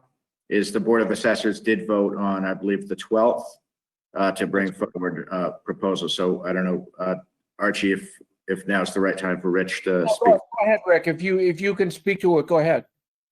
Sure. We want $8,500 to hire a specialist in assessing utilities. This would be Boston Gas, the electric company, possibly Comcast. They're our biggest taxpayers. Then the state has changed the way we can assess them. There is a potential for significant increase in assessment for each of these entities, and this should be a no-brainer for the town. If nothing else, we know exactly what they should be paying by hiring experts. That's our worst case, but our best case is we may see 30 or 50% increase in the assessment on our largest taxpayers. Have other municipalities used these people? Yes. Yeah, these are the experts for doing this. But Rick, when you say we're going to spend X amount of dollars to get, potential whatever, I kind of agree with you. But do we have any real projections? So we spend $7,500. We're going to get 20 grand in return. We're going to get, you know what I mean? What is it really? There's no promises. But I'm looking at the town getting perhaps 10x on that money. Really? Rich, from kind of just a sort of a qualitative, not quantitative, but just a qualitative standpoint, what is the difference? Do you understand, or do you know any of the detail of the difference in the way the properties are assessed now? Right now, it's using net book value, and I'd have to pull a PowerPoint up to, as opposed to its actual value. So what, by net book value, you buy a telephone pole, you depreciate it over 10 years, and the value is 0. But that still, telephone pole is still standing there. It still has value. It's still generating revenue for the electric company. And even though it's on the books as 0, by using the income method, of which I think what they're doing, you've got a positive value on that. Yeah, but so basically they have a positive value, so they don't pass it on to the consumer. But so then we're going to tax them on that, so the consumer is going to be taxed on that. Yes. You know what I mean with that? So at the end, you know, we're trying to save taxpayers, but at the end of the day, these Verizons, Comcast, and electric companies, nothing gets done. They're going to pass it on to everything, so it's just going to be taxed to them anyway. And So, do more work on our behalf to do this, or is it really that beneficial to our taxpayers? would they go to the state? And their net, not their gross, but their net. It's Would they go to beneficial. the Department of Utilities and then ask for a rate increase to cover these increased taxes? Is that possible? Yes, they would, but it would not be specific to West Newbury. It would be across the state. If we're the first ones in, we're going to be ahead of the game by collecting tax revenue for a couple of years before all of the other towns get to that point. And Okay, if we that don't makes do sense. this, Yeah, we're going to, the other towns will be getting the break and we won't. we're going to be paying the higher rates, but not getting the benefit of the higher taxes. Exactly. Okay, that makes sense. Okay. This is one of those, as fast as we can get it done, we need to get it approved and done. You convinced me then. I'm in. I've asked my questions. Good. It sounds like a reasonable idea. When did these rulings, like, why did this happen just right now? What happened, Rich? I've got to pull up Meredith's, her, unfortunately she's dropped off, but I have that right here. Where'd it go? I've lost it. It's been a recent change and should be better to, it's a DOR handout here. But not like 5 years ago. It's a really recent thing. Yes. Okay. Yeah, within the last year and a half. Yeah, it looks like March 2019, there was a advisory from the Division of Local Services. Right, and we've been trying to at wrestle 5 with this. o'clock today, she submitted the detailed backup. Are we such a small fly or mosquito that in this case, Verizon's Manhattan lawyers would crush us? First of all, we can't go after Verizon. That is set by the state. I asked. Okay. I tried to get them to. As for the rest of them, yes, we're so small that it's unlikely they'll come after us. But that's always a risk. We have a reserve fund in the assessor's office to deal with it, and if we have to, we negotiate our way out of it to avoid the litigation. I mean, they would go through an abatement process like everybody else. And, we as assessors have the right at that point, if we think they've got a good case, to back off. I think it's worth to go down the road. Right. I think this is a road that big businesses maybe taking a little advantage of municipalities, but let's see how. And if we have to back off, if there is a wiggle room at the end, that's fine. Or if they want to, make their stance, even sometimes they, want to make their precedents with small towns and say, you can't do this. We've found that out with our cable and our internet contracts that we try to play hard, they won't do it. But I'm with you, Rick. We'll do it. I mean, I'm personally, me, not the board. Okay. Thanks, Rick.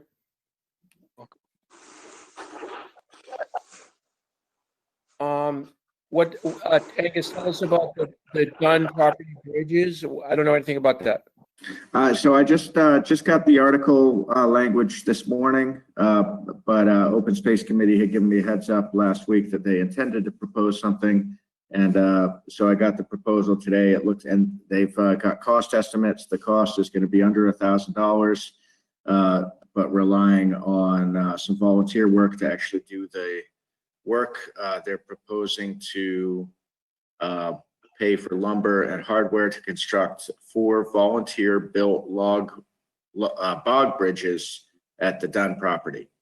And they're saying this would improve accessibility for older and young trail users and so forth. You'll get the full backup. I'll circulate in a packet to you, but in a nutshell, that's it. Why didn't they put this on their operating budget for the year? I don't know the history of whether this is a new idea or whether this is something that I don't know the answer to that. Mr. Chairman, I have a question. I wonder if it's possibly sort of informed by the trail assessments that Bert has begun. Now he's in that program, and maybe this is something that came out of that, recognizing the particular points as problem points. Mr. Chairman? Ed. So, all well thought out, but so we do these articles and we have this volunteer work, which this town is like phenomenal about. But then when it's done and the money is spent, then whose responsibility is to maintain? So then, this is like an interesting point, like, hey, we're going to spend this money to do this, but then we bring it to this level, but then it becomes okay, so then whose responsibility is it to maintain this level? Then does it become on DPW? Does it become on whomever? You know what I mean? So it's like I don't mean to call it a slippery slope, but it's like we need to kind of rein this in, because I mean, you know what I mean by that? So, we have all these like articles all over the place about doing great things, but then at the end, we really need to have this in somebody's operating budget so the town understands what it costs to run the town. I don't even know what the answer to that is, but I hate all these little articles all the time to do good things, because at the end, it's like, where does it end up? I wonder if this is classified as something that's absolutely positively necessary this fall as opposed to the spring. I would say no, because somebody has to, I think this, I'm sitting here thinking, when we have articles like this, somebody has to then, it has to be attributed to some long-term maintenance. Because if I was somebody sitting in town meeting and said, okay, we're going to spend $500 or $100,000, great, we're going to approve something. Okay, so how are you guaranteeing us that this is going to be maintained over a certain amount of years? Oh, we don't. This is just a single article that somebody wanted, a quarter of a trail cleaned up. We have no clue if that trail is going to be cleaned up after we clean this up. It might be impassable in a year. So I say that there needs to be a little bit more comprehensive talk about this, and something we probably haven't done in the past. That we have money spent, and then somebody walks that trail 6 months later and goes, I thought we just spent money on this and we can't even walk it. You know what I mean by that? This goes back to water. Yeah, Glenn, a bog bridge like what they're talking about, because I think I've seen photos of the bog bridges that there was, I couldn't recall where, there's something connected to the Open Space Committee's website recently that showed ideas on bog bridges. They're going to last for 20 years, 25 years, something like that. I mean, the materials aren't going to last forever. They're great, but they're going to last for a long period of time. And so currently the trails, I mean, I've used those trails a reasonable amount, so I kind of understand the conditions in some places that are really messy, really nasty. And the trick is to make the trails more usable. So if you don't do this to make it the more usable, then why do we have to begin with? Well, I agree with everything you said, but there needs to be an endpoint in the sense that a responsibility of making sure that our money is spent and then we can use them on an ongoing basis. And maybe this isn't it, and we spend the money on this to make sure it is. But this goes to, I guess, a better management, not that we have a lack of management of the town, that, money that's spent is well spent and we can do it, going forward. I think we're losing sight of what we're trying to do here. This was supposed to be, the special town meeting is supposed to be really items with a real time constraint that need to be done this fiscal year immediately. And as I recall, the Open Space Committee's entire budget was $750. So maybe they should have asked for more money for their operating budget, but I can't see how this is an emergency. We're trying to make life easy for the FinCom and to get this voted in an outdoor meeting where the weather might not be good. I like the by the idea. time it's I just by the can't time money is appropriated, you're going into fall. Maybe that's a good time for them to do that. I don't know. But we could do the same thing at a special time meeting in the spring. It isn't an emergency. There's lots of nice little things we could. I know. I agree with you, Archie. I agree with you. If we do this, we're going back to what Casey just tried to tell us not to do. Exactly. I would agree. Log trail bridge. The town will survive. Yes. I would like to say, we're not saying it's not important, but we will survive. Yeah.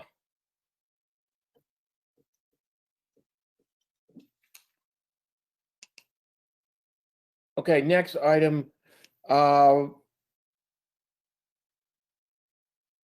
Baseball backstop. What's up with that?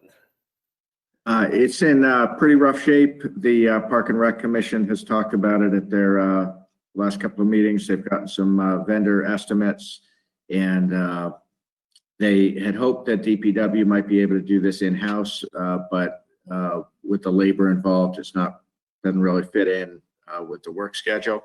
So it's something that at this point they haven't formally submitted, but like I said, I was at their meeting last week, and I do expect this to be, and the commission voted to submit an article, so they will submit it. I have all the quotes. It's about $2,300, and I haven't been out there yet, so I haven't seen it, but I'm told that there is potentially a safety concern with the existing condition of the backstop.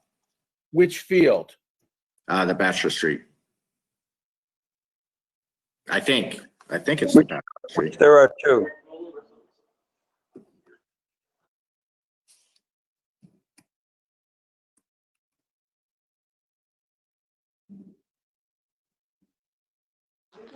So $2,300 on a backstop doesn't seem like a lot of money to me to make it safe. And it has to be there are two fields on Bachelor Street. Probably has to be the one that they always play on, not the secondary one that they use for softball and soccer.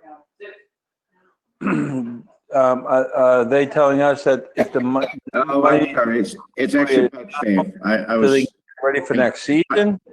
It's pipe safe. Oh, it's pipe safe. Yeah. Wait, give that to me again then? Then now I don't understand it. Okay, I'll just forward it to y'all. I've got, Pipe stave is then that's the Babe Ruth High School field. yes. Backstop. Right.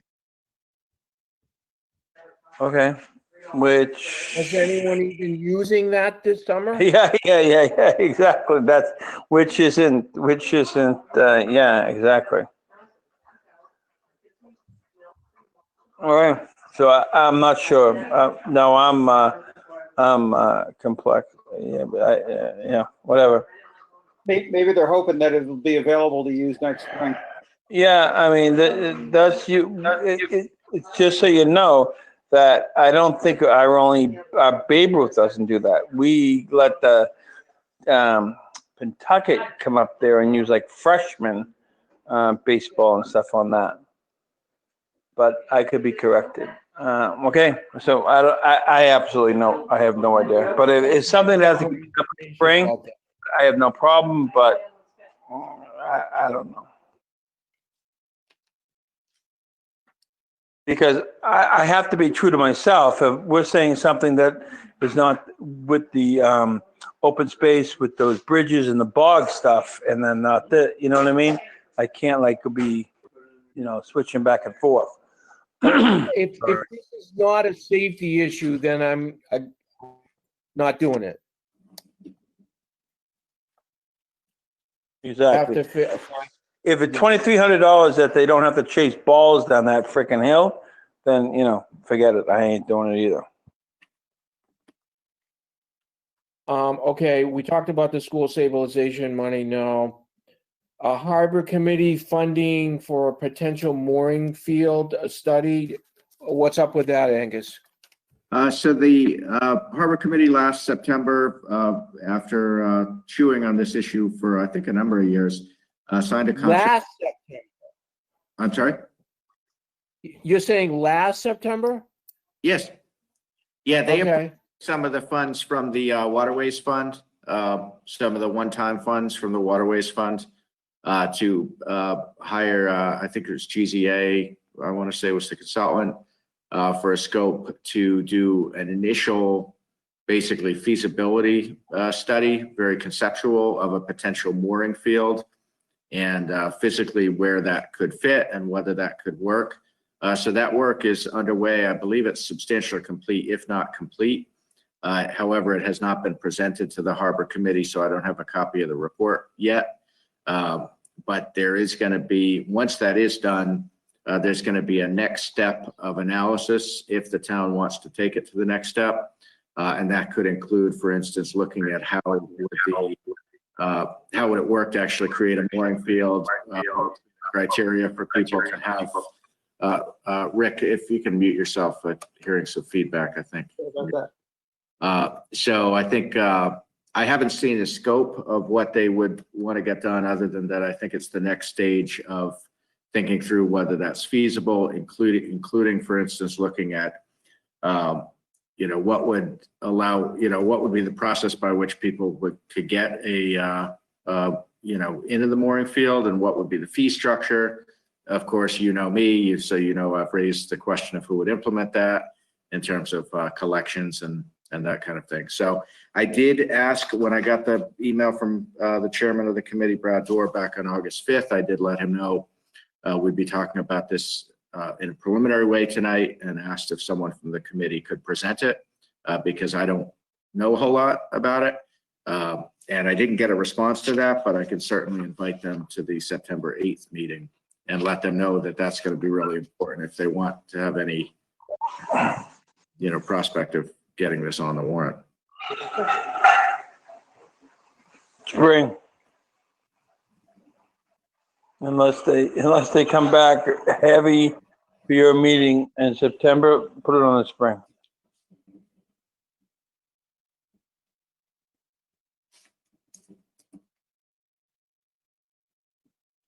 They got some money though, so I don't want to jeopardize any of that by putting things off either. So I'm just trying to rethink that a little bit. Well, the money, just to be clear, the money they've used to this point is drawing from the Waterways Fund. So that's revenues the town has built up over the years. That's not a grant. That's town money.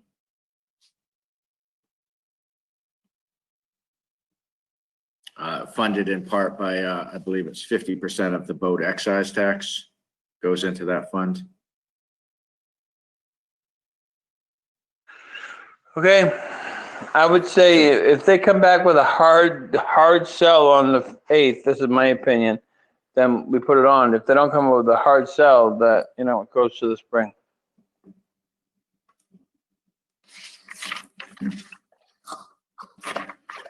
So if this were, if a study was done over the winter, would it be a potential revenue source for the town? And I understand your question about implementation, Angus. No, it would not. No, I think they're thinking, Rick, that if they took it to the next stage of design, that they would then have a basis of a potential CPC proposal for the spring. So it's something that you'd have to actually expend money in order to make it happen. Yeah.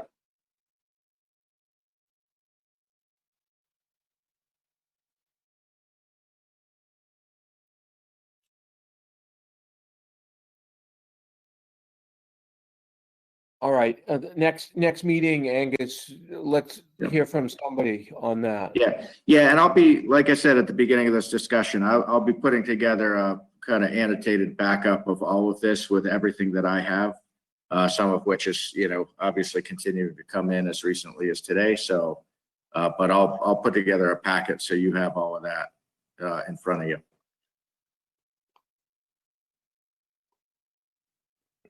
Okay, wetlands bylaw, is that something that's doable in this short amount of time?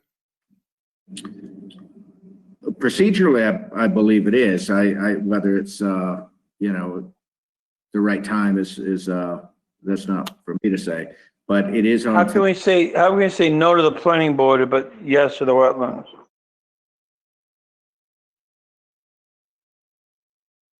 I know it's on tonight's Concom agenda for discussion, and I did talk to, I think it's been about 2 weeks since I talked to Dawn, but she was aware of the public notice and hearing requirements. Mike, I don't know if you've heard anything more from them. I haven't seen anything posted in terms of a public hearing, nor have I seen any kind of draft, but I am aware that I'm told that the commission is kind of actively considering whether to bring forward a proposal, what would be in it.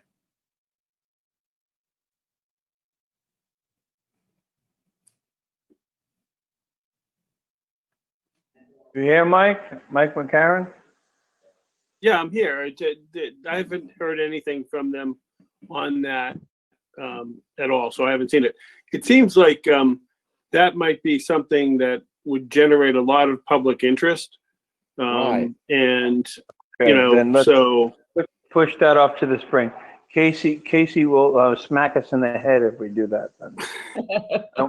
No. Spring. It doesn't seem like something that won't engender a lot of talking, yeah. Okay, we talked about the assessors Park and Rec article, are a porta potty costs above budget. What do we need to do about that? There's a couple of things going on here. I would say 3 things. One is that we have a new Park and Rec commission that is taking a very hard-nosed, business-minded approach to their operations. And so they've gone out and got quotes and costed out what it would take to do porta potties in, I believe, 4 locations for, you know, all of the months of the year that they would need them. So we've got, for the first time it was just last week, I got this spreadsheet, and it shows a breakdown. And it's a pretty big number. I want to say it's on the order of like 36 grand a year.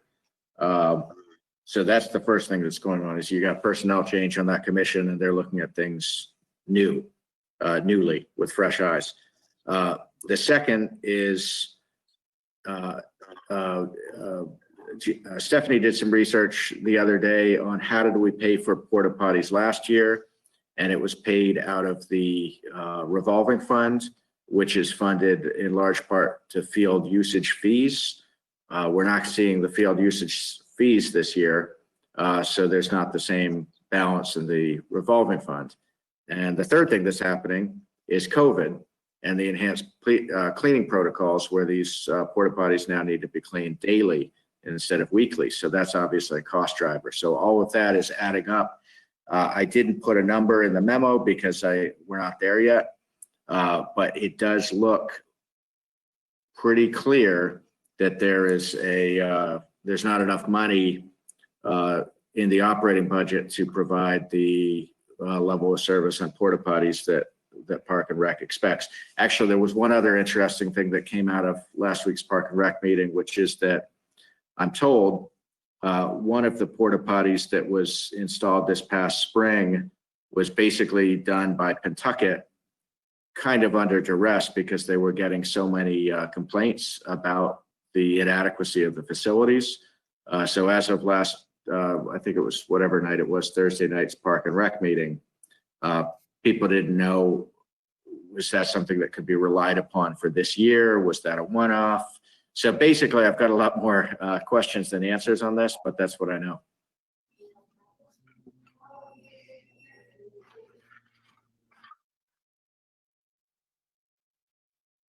Yeah, the spreadsheet Jack sent showed actually, 4 locations, Bachelor, Action Cove, Page School, and Pipestave, and an estimate to have porta potties for July, August, September, October, November, April, May, June, with a bottom line cost of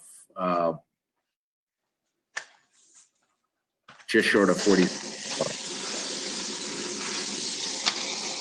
Okay, so my first question would be, this would be a legitimate cost because these were unforeseen, obviously with COVID, but do we need this many because of the restricted sports activity? You know what I mean? So can we cut any of them down?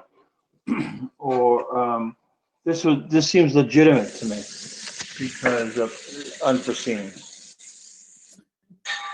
because of COVID.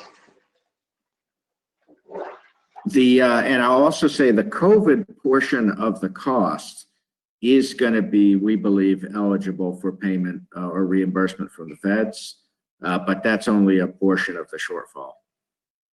But it really is a level of service question, and I think Park and Rec is going to be, better equipped to make the case than I am, and they'll do so. I know they will. In the materials they submit, they're very thorough.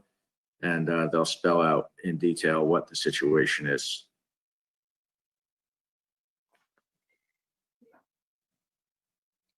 I'm not prepared to even comment on it. I don't have enough information. Yeah. Right.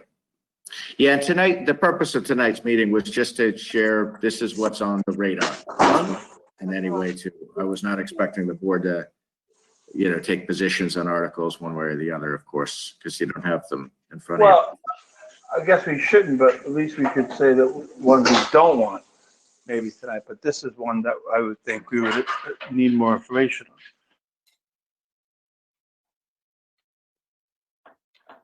Agreed. In things that we passed over at the Springtown meeting, we had the Mill Pond benches, the addition of money to the pension liability stabilization fund, addition of adding money to the OPEB liability stabilization fund, $300K into the capital stabilization, and the dog waste bylaw. The one I'd say thing we talked about the dog waste bylaw at Springtown meeting, at Fall Town meeting.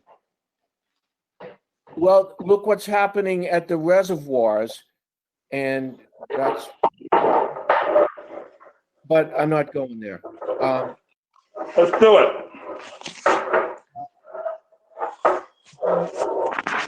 If we're going to consider the dump truck, the reason we didn't put additional money in the capital stabilization account was because we weren't going to do the dump truck. Maybe we have to consider putting more money into the capital stabilization account if we are going to do the dump truck, so they're sort of hand in hand in order to keep the stabilization account in the funded adequately going forward. Yeah, Archie, wasn't that the 300K transfer into capital stabilization? Wasn't that actually for the bridge? Wasn't that sort of a 1/2 installment for our estimated $600,000? Oh, that's right too. But I thought there was but we didn't do something also because we didn't do the truck. I think that was, Archie, if I might, I think that was more of a public perception offset. It's exactly as Rick is saying. It was the 300K was for the bridge. Okay. Bridge over the years has not been in the capital funding strategy, whereas the dump truck has. So it did the numbers were close. So in terms of public perception, it kind of looked that way, but those numbers were never actually linked. Okay.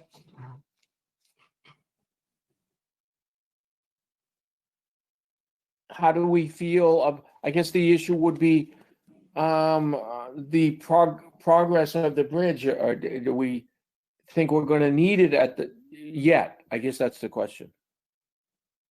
Probably. We're working as if we will. Yeah, I would say continue working. Newbury Port has, obviously working as it will. I would say keep on working as it's going to happen until it doesn't. And that money will never go away. So the bridge will eventually get fixed. So in the worst case, we end up with an additional $300,000 in capital stabilization that we hadn't anticipated being there. In the worst case, meaning for some reason, everything heads south on the bridge. And in the worst case, we end up with $300,000 additional in capital stabilization, which would just reduce some future transfer into that fund for other purposes. We're not gonna create an additional totally specific fund for this. This is just going to go in the general capital stabilization. Is that correct, Angus? This isn't going to be. That's correct. Bridge capitalization. That's correct. It would go into the capital stabilization. That's correct. I think it would give us a truer picture of free cash with the that summary table that's at the end of every FinCom booklet. I know, when the 300 was passed over, I know Forbes and I thought we're going to need to look at that table, but kind of imagine there's an asterisk at the bottom because even though the 300 wasn't transferred, it is kind of earmarked. So I think to go ahead and transfer it would make the reporting that we do more accurate because we do have every expectation we're going to need roughly 600,000 for the bridge. Yeah. I think we had to go ahead with it. No, I think we're in agreement with all that. Yeah. All the other ones, I'd say we could pass over again.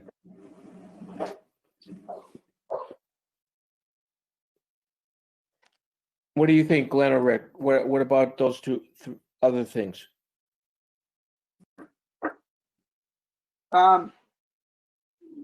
Yeah, I guess I look at pension liability stabilization fund. Isn't that one where we are in a catch-up mode?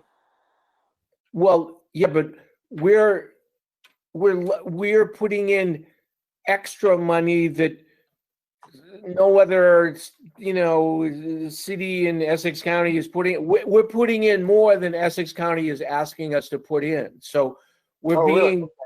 Okay. Yes, this is extra money. This is the extra, Mom. We have a pension liability, but every municipality in the Commonwealth does. So we're putting in just to pick a number, we're just sort of picking 10% of our sort of annual, 10%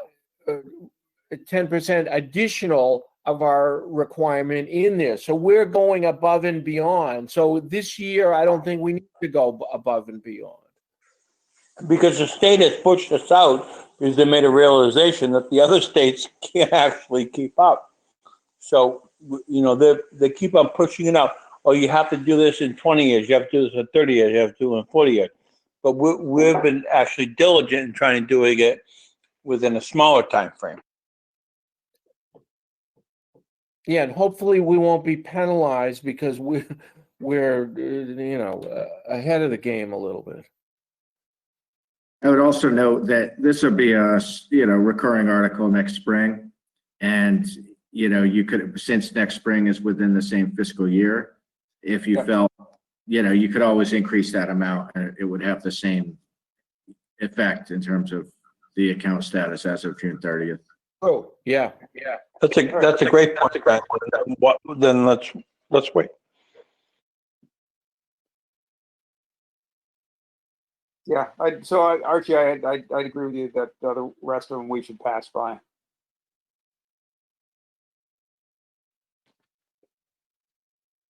Okay, what's up next?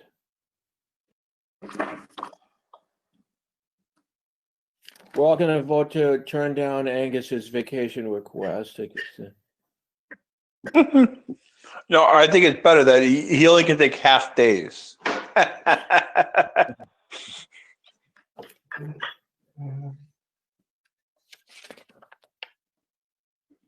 We're going to close the beaches.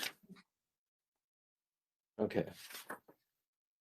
Okay, so we don't have to, we don't have to approve that, do we?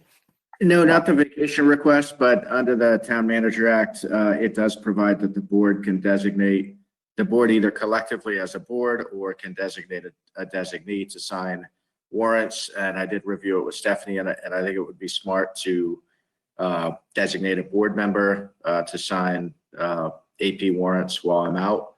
That allows us to keep things moving with paying checks and things. Historically, that's been Archie. Well, which fine, who's going to be here? Typically that we would say, hey, give that to the chairperson, but that's unfair. But the chairperson has already not going to be around. So who's going to be here?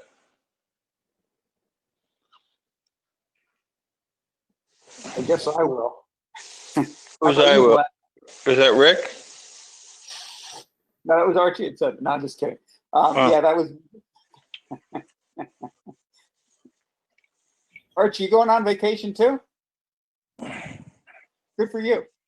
Well, I mean, I'm around a lot, so whatever. Without, you know, and I don't act, you know, in some cowboy way. So under the direction of Stephanie or whomever, I'll sign what we need to sign. So whatever. Or yeah, and I'm happy to do it too. I was just giving you a hard time. Okay, so I make a motion that Rick is the designee for all signing any warrants or AP, whatever it needs to happen, while Angus is on vacation. Second. All in favor? Archibald, aye. Aye. Kemper, aye. I would assume Rick would be abstaining. Yeah, I abstain. Thank you, Rick. It's fun. Thank you, Rick. Okay, I'll make a motion to approve the minutes of August 6, 2020 and July 20th, 2020 as written. I had no problem. Just July 20th, the August 6th I'm sorry. packet. Kemper second. All in favor? Aye. Kemper, aye. Parker, aye.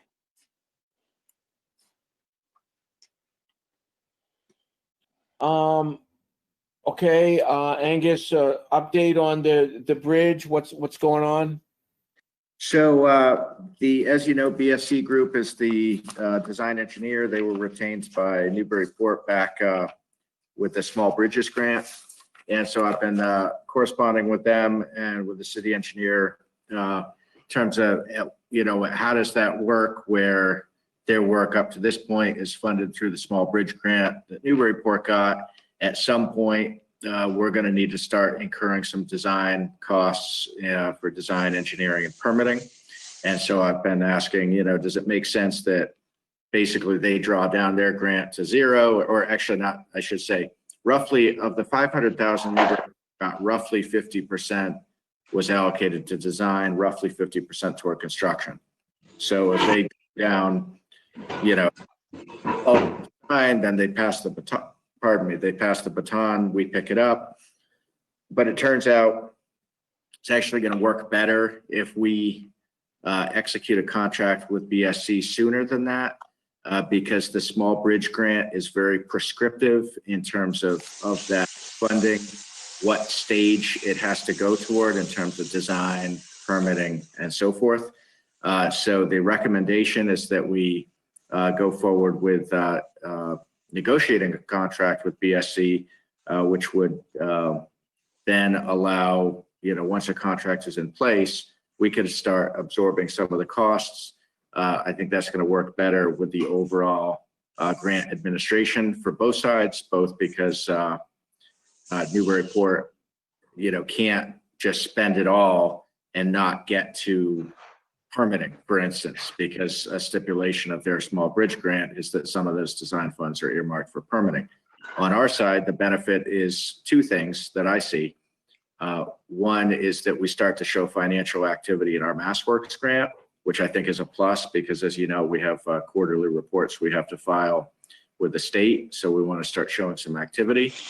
And second, we establish a direct client relationship with the engineer. Whereas right now, we're kind of, while everyone works together, we don't have a formal business relationship with them. So I went ahead and invited them to submit a proposal. I circulated that to Wayne and to Mike just last week. So that's still under review at the staff level.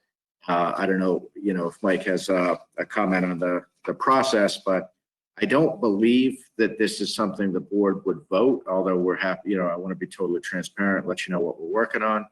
But Mike could speak to the actual contracting process. But basically it's informational update. This is something that we're still actively, obviously working on the bridge. Yeah, since this, Go ahead, Mike. yeah, since this is the employment of professionals, it's exempt from 30B. So we have to look at that and just look at some of the design things, but whether some of the design issues come into play as to procurement. But usually when you hire engineers or professionals like that, there's an exemption from the 30B process. How much do we anticipate design is going to cost? I mean, are we, like, in terms of like ultimately moving some granite and some concrete around, is design going to cost more than 500,000? No, remember the small bridge grant, half of that is earmarked for construction. It is. Yes. Okay. With Newburyport. So, and then with I'd have to pull our MassWorks grant to tell you the numbers, but so I can send that to you offline. But that spells out exactly what we had, this is last summer, what we had estimated would be the costs of design, permitting, and construction. And so the proposal that we've received is fully consistent with the numbers that we had projected back last summer. Okay, this didn't seem like, okay, well, now the engineer has a second pot of money and they can just. Yeah. No, the permitting is really going to be costly, because if you think of someone billing at, at a 3-digit rate, and if they're needing to go through how many state, federal, and local agencies, that's all billable hours. So the permitting is definitely going to be costly. Okay.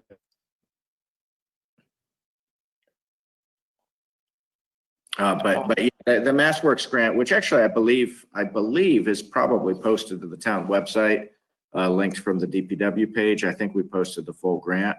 That has a breakdown of what the design, engineering, and permitting and construction costs are estimated to be. Okay.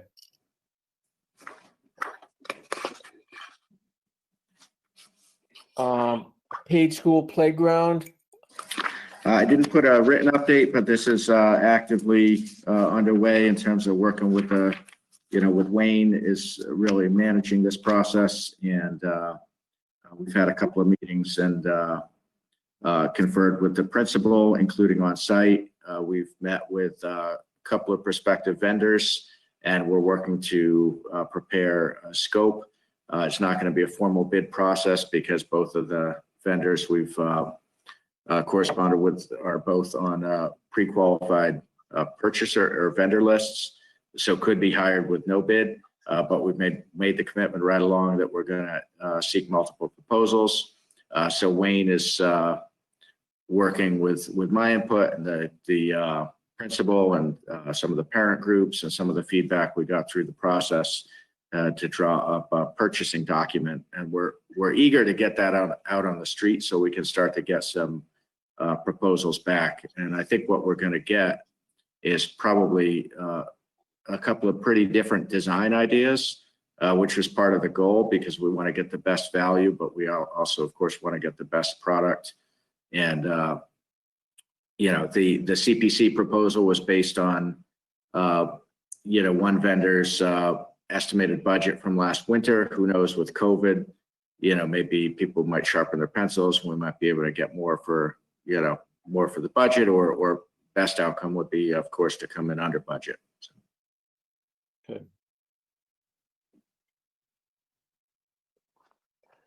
Okay, the last item looks kind of complicated. Is that Rick? Nope. The last complicated, a formal process to be able to expend some of the money that we have collected for in lieu of building an affordable unit by certain of the developments in town. So this is a way that you're proposing to set up, Angus, sort of in an interim. We don't have to, so that we can do something before we have established a housing trust. I don't have an opinion either way. I'm just curious, are we setting up something and then we have to change it and set up a second thing anyway? Should we just go to setting up a housing trust, or you think this is a good idea? I think it's a good idea, because as easy it is for you to say that, the actual process to create a trust, as you know, is more lengthy. It's a much higher process with a town meeting vote.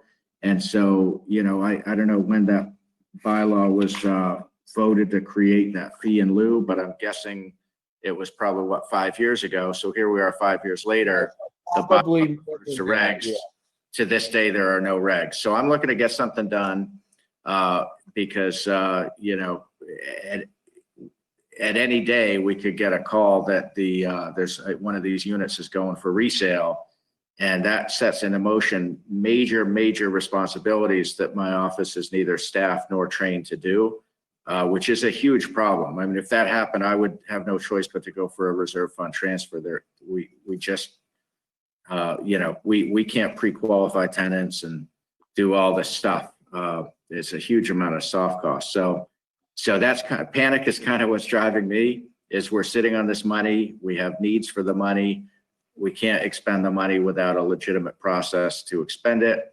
So that's the premise, is getting regs. And then as far as the longer term, or I should say midterm goal of a housing trust, which personally I believe is a smart move.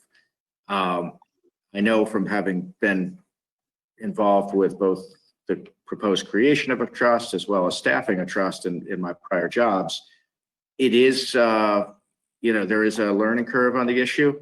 And it's not something I think on day one, people are just going to stand up and say, yeah, let's do it. I think there's a lot of discussion that I've seen in towns like this to get to that outcome of where people, can decide to support it or not.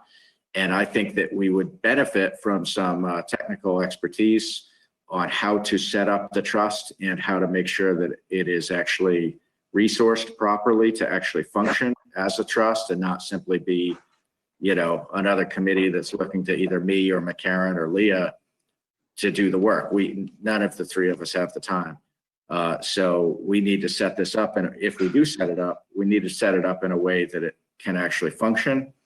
And I think if we can unlock some of this money we're sitting on, part of that could help us set up a trust in a way that would work for West Newbury, which isn't necessarily the same as how it might work in a different town. Perfect. So let's do it. Money could be used ultimately, if necessary, in the creation of the trust. Yes. Okay. Yep. Okay. Just so you know, this has been known forever, but we just haven't had maybe something like Angus or whatever, or maybe some incentive with some 40Bs happening or some stuff that we need to get off of our butts and, organize this. We've been talking about this forever. But we haven't had much money in it either, Glenn. No, I would agree. You're right. But now there's about $150,000 in it, right? It's well over 100. I don't know. I don't have the current figure on the top of my head, but There's enough to start the process, I guess we should say. Plenty to start the process. And, I think, for me, my biggest motivator, in addition to, I've been on panels and given presentations at conferences on housing trusts and how helpful they can be. But my bigger motivator is personal, because I'm named monitoring agent for these units. My office specifically is named, and I don't have the resources, and I don't have the staff to delegate to, and none of us have the training, and none of us have the time. So it really is a huge problem, or potential problem. It's not a problem today, but if I get a call tomorrow, one of these units is going for resale, I have a finite amount of time to do an affirmative fair marketing plan, to get qualified applicants, to get them pre-qualified, to look at multiple years of income and assets, to verify that in a way that's legally sound, to report all of that to the state, which I have done in other jobs. And I can tell you it's quite paperwork intensive and time intensive. And that doesn't come at a time of my choosing. And the best part is, if I fall down on the job and don't get it done, that unit could lapse and become a market rate unit, which is a total failure. So I'm sitting here telling you, we can't do it without some resources, and we're sitting on money, 6 figures of money we're sitting on that we can't spend the dime because we don't have regulations that the bylaw has called for, let's say, 5 years. So we got to get people understand that includes Ocean Meadow, that includes the Legion, and that includes Fallensby. That's correct. And they're all brand new, so those transitional things that we would be responsible for haven't happened because they're brand new. That's right. They're going to come up eventually. We just don't know when, and we have to get the program in place to make sure that we take care of it. That's right. There's 13 units total. And there's also issues of, if someone alleges a fair housing violation, or someone alleges, any number of, and I'll tell you, I've had 3 or 4 or 5 of these issues, not resale, but I've at least 3 or 4 or 5 times in the relatively short time I've been here, my office has been hands-on involved with dealing with resident complaints, in some cases involving DHCD. And so it saps time, and it's really not appropriate, honestly, that that there's not someone in the organization whose job it is, because if that comes up and I got to go put in 6 or 8 or 12 hours on an issue that wasn't even on my list yesterday. That you can easily see how that's disruptive to trying to work, to plan our work. What do we have to do? So In a nutshell. we need, so that the bylaw calls for regulations that are, it's kind of odd language, but basically that are adopted by the planning board and approved by the selectmen. I've never seen language like that, but it basically requires that the regs be supported by both boards, which is not a bad thing. It just means we need to get some regs to get put in front of both boards. That both boards find agreeable, and then that would set out a process by which the funds could be expended and eligible purposes for which they could be expended. What those are, would be determined in the regulations. So do we have, as we always say, do we have like some templates that other towns have done these so we don't have to completely reinvent the wheel? I think our starting point would be the affordable housing or the housing trust regulations, because that's kind of what we're talking about. But the trust under the statute is obviously it's created by town meeting, but it also has significant autonomy, which in my experience is part of why it can sometimes be an uphill climb to get a town meeting vote to create a trust. Is once those funds are in there, that trust does have the authority to expend those funds without further appropriation. What we'd be doing in the interim, I think, is a more, a lower level of autonomy, and it would be fully transparent to both. No, I know, but I mean, I just mean, so the verbiage what we're going to plan, we don't want to have to start de novo. The problem is our bylaw is unlike any bylaw I've ever seen. Okay. So it's not like there's some other town that has our bylaw. But there are certainly other towns, including towns I've worked for, that did have fee in lieu, and the funds went, especially in the early 2000s before the housing trust legislation was approved in 2005. There are mechanisms of how to handle this money. Okay. So yeah, we're not starting from scratch. But Glenn's right. I mean, this has been on the list for a long, long time, and it just needs to be, in my opinion, we just got to get this over the finish line, not overly complicate it.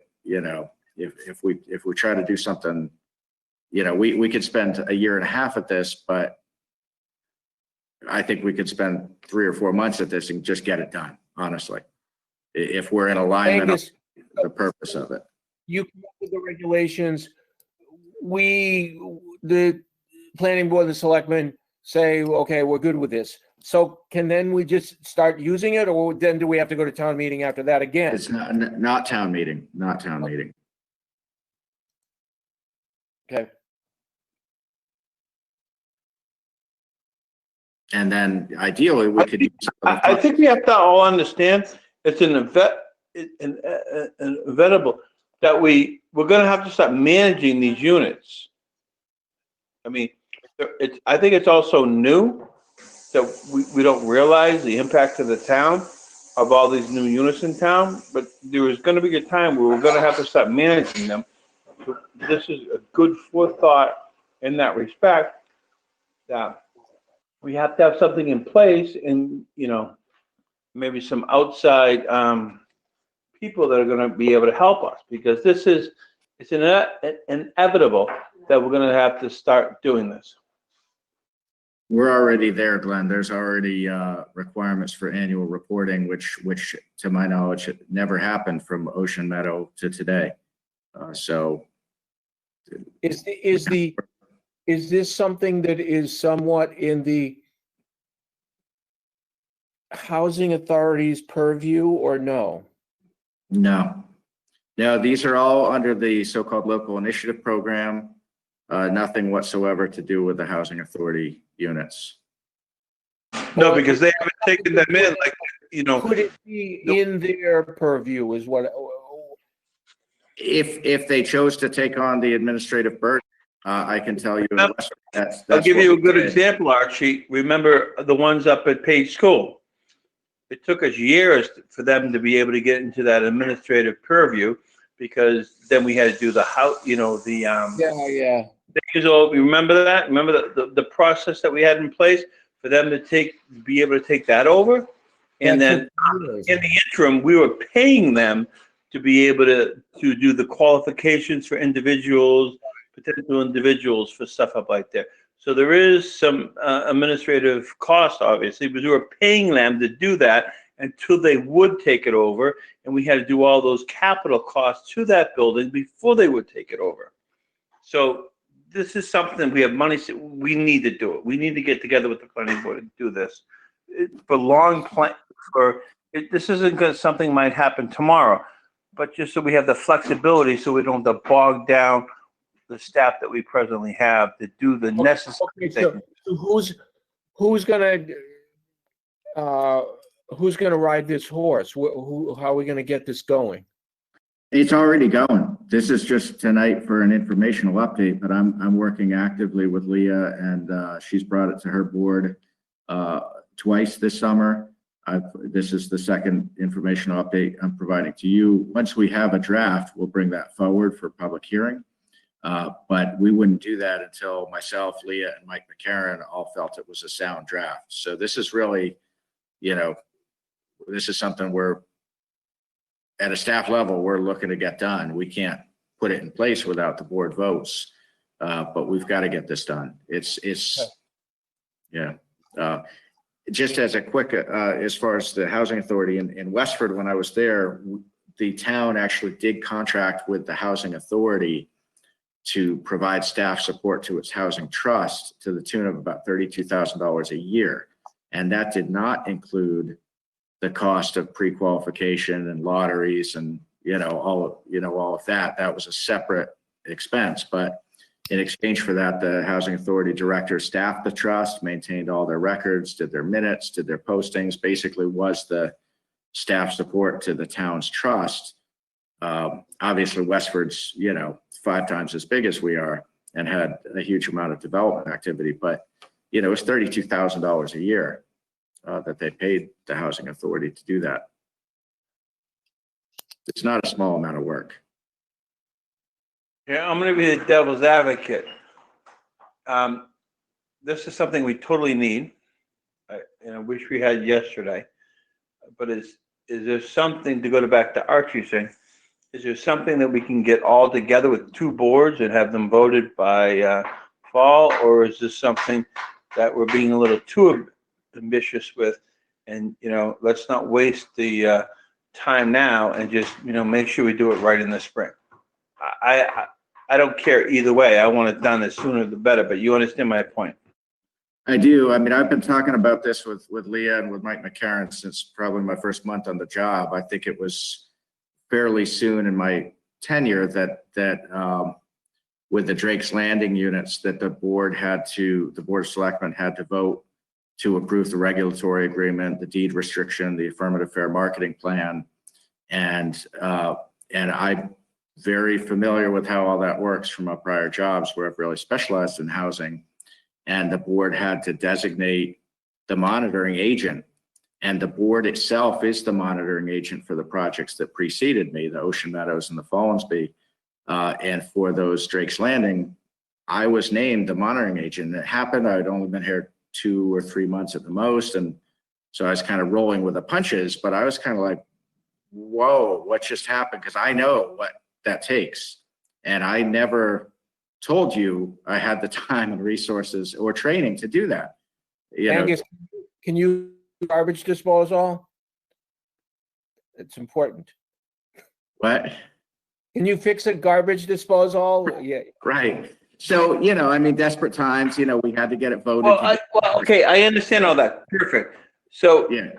my greater Already. I mean, that's the point. sentence was, is there much debate with the planning board? No. It doesn't sound like there's much debate with this Board of Selectmen, but I just don't want to get into a 2-month debate with the planning board on I don't want who's that either.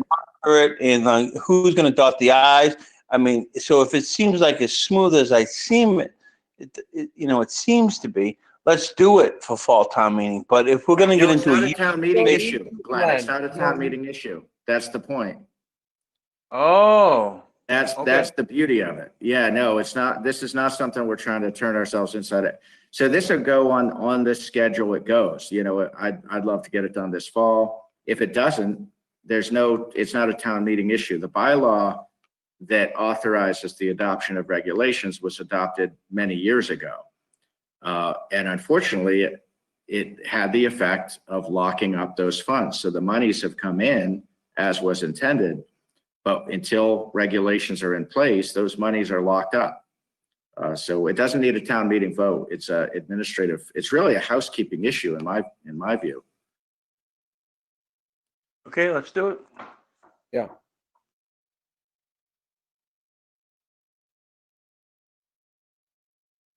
Okay, so our next meeting is going to be, is it September 3rd? Is that our next meeting? Well, we've got a special meeting tomorrow afternoon, which is a limited agenda. And then the next regularly scheduled meeting is Tuesday, September 8th, which is the day after Labor Day. Angus, before we move too much farther, I just wanted to figure out what, as far as the site plan review with the for the EV charging stations with the planning board, who needs to sign the application? Is that Archie signs that, or? Well, at the last meeting 2 weeks ago, the selectmen did designate or authorize the Energy Advisory Committee to file it. So I would think, Yeah, we were designated to represent the Board of Selectmen, but I realized I probably didn't word things as well as I could have, should have. And you had written it out for me. I just wasn't reading. I was working apparently from a flawed memory. And I did not specifically include in that that we had authority, that the Board of Selectmen was assigning authority to be the signatory essentially on the application. So I think, I felt part of my concern about site plan review right along was I think it is the Board of Selectmen that does need to, for instance, when a decision is voted, has to accept those conditions or not. Yeah. And that's part of why I felt right along that site plan was going to end up being administratively time consuming.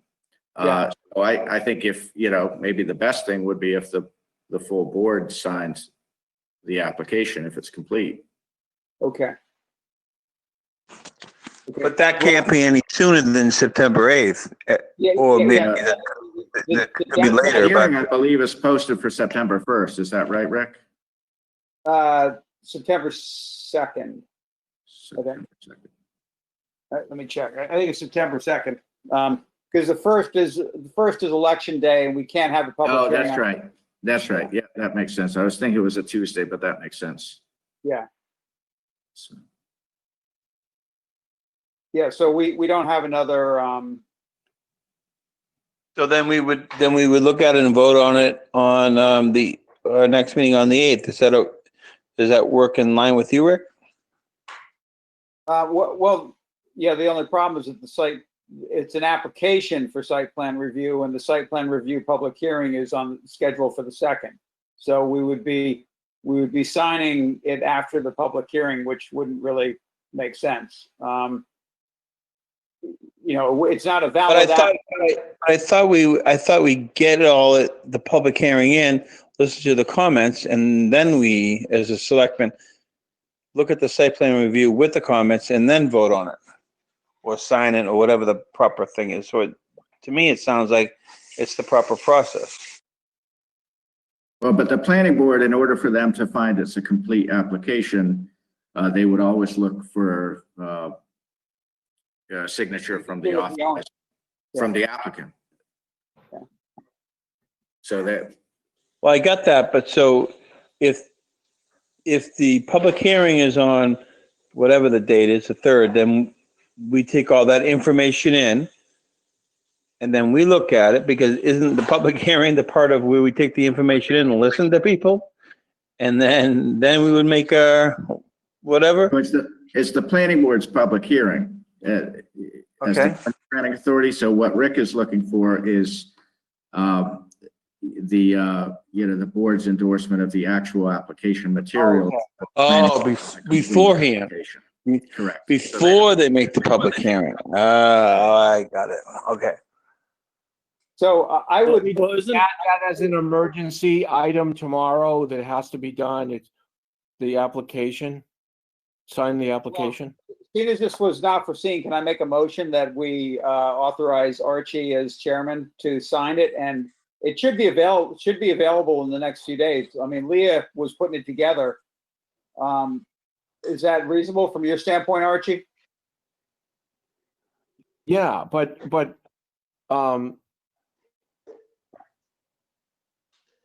why don't we just vote that tomorrow? It's not gonna be ready tomorrow. That's the problem, Archie. Okay. yeah, but can't you just vote to authorize Archie to sign it when it's ready? Vote to authorize me to do it tomorrow. Yeah, but it's not gonna be ready tomorrow. No, I know that, but. Well, why can't we have Rick do it? Rick, why can't we authorize, as a representative of the Board of Selectmen, the person that's been involved in this the most, have, I would think they would have the best interest of the Board of Selectmen because he's got the ins and outs about it. Have him do it, or is he too close to it? No. Have Rick do it. That's fine. Okay. Okay, it's fine. Yeah, by me. I'd make a motion. I mean, Rick's been a part of this. He knows the ins and outs and this and that. He would have to explain it all to us to be able to vote on it. So I would go with whatever Rick says because I support the bigger premise and he's just dealing with all the ins and outs about it. So I'd make a motion that Rick would have the authority to sign that, Okay.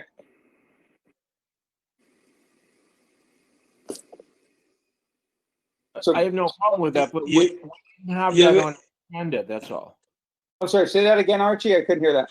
I don't have a problem with, we just haven't had that on any kind of agenda, that's all. It's not on an agenda now. Oops.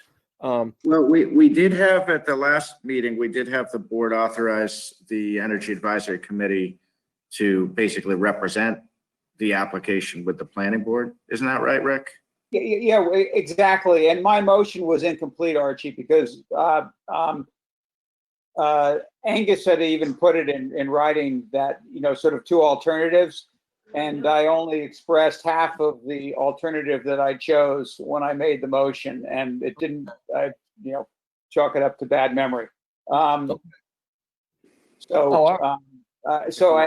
that motion, at the same time, I should have, specified that the Board of Selectmen would sign the application that we would be presenting to the planning board.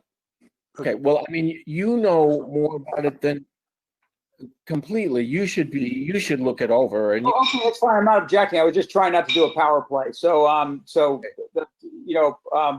go ahead, make a motion, appoint me to sign it, and we'll move forward. Okay, I make a motion to authorize Rick Parker to sign the site plan review for the EV stations representing the Board of Selectmen. Second. All in favor? Aye. Aye. I'll abstain.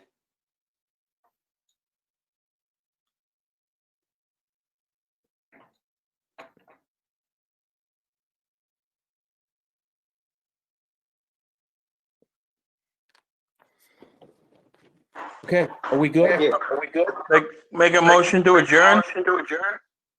Second. Faithfully. 10:01. All in favor? 4.5 hour meeting. Everybody having fun yet? I know. Archie, I think you're the one who said earlier this afternoon when I was crossing paths in the town office, this was gonna be an easy one tonight. You just jinxed us. Over yet? Probably, yeah. What is over? I said it. Is the Celtics Bruins- won, Bruins are down 2-0. Oh, okay. Good night, everybody. Capri, aye. Bye. Bye. Bye. Right?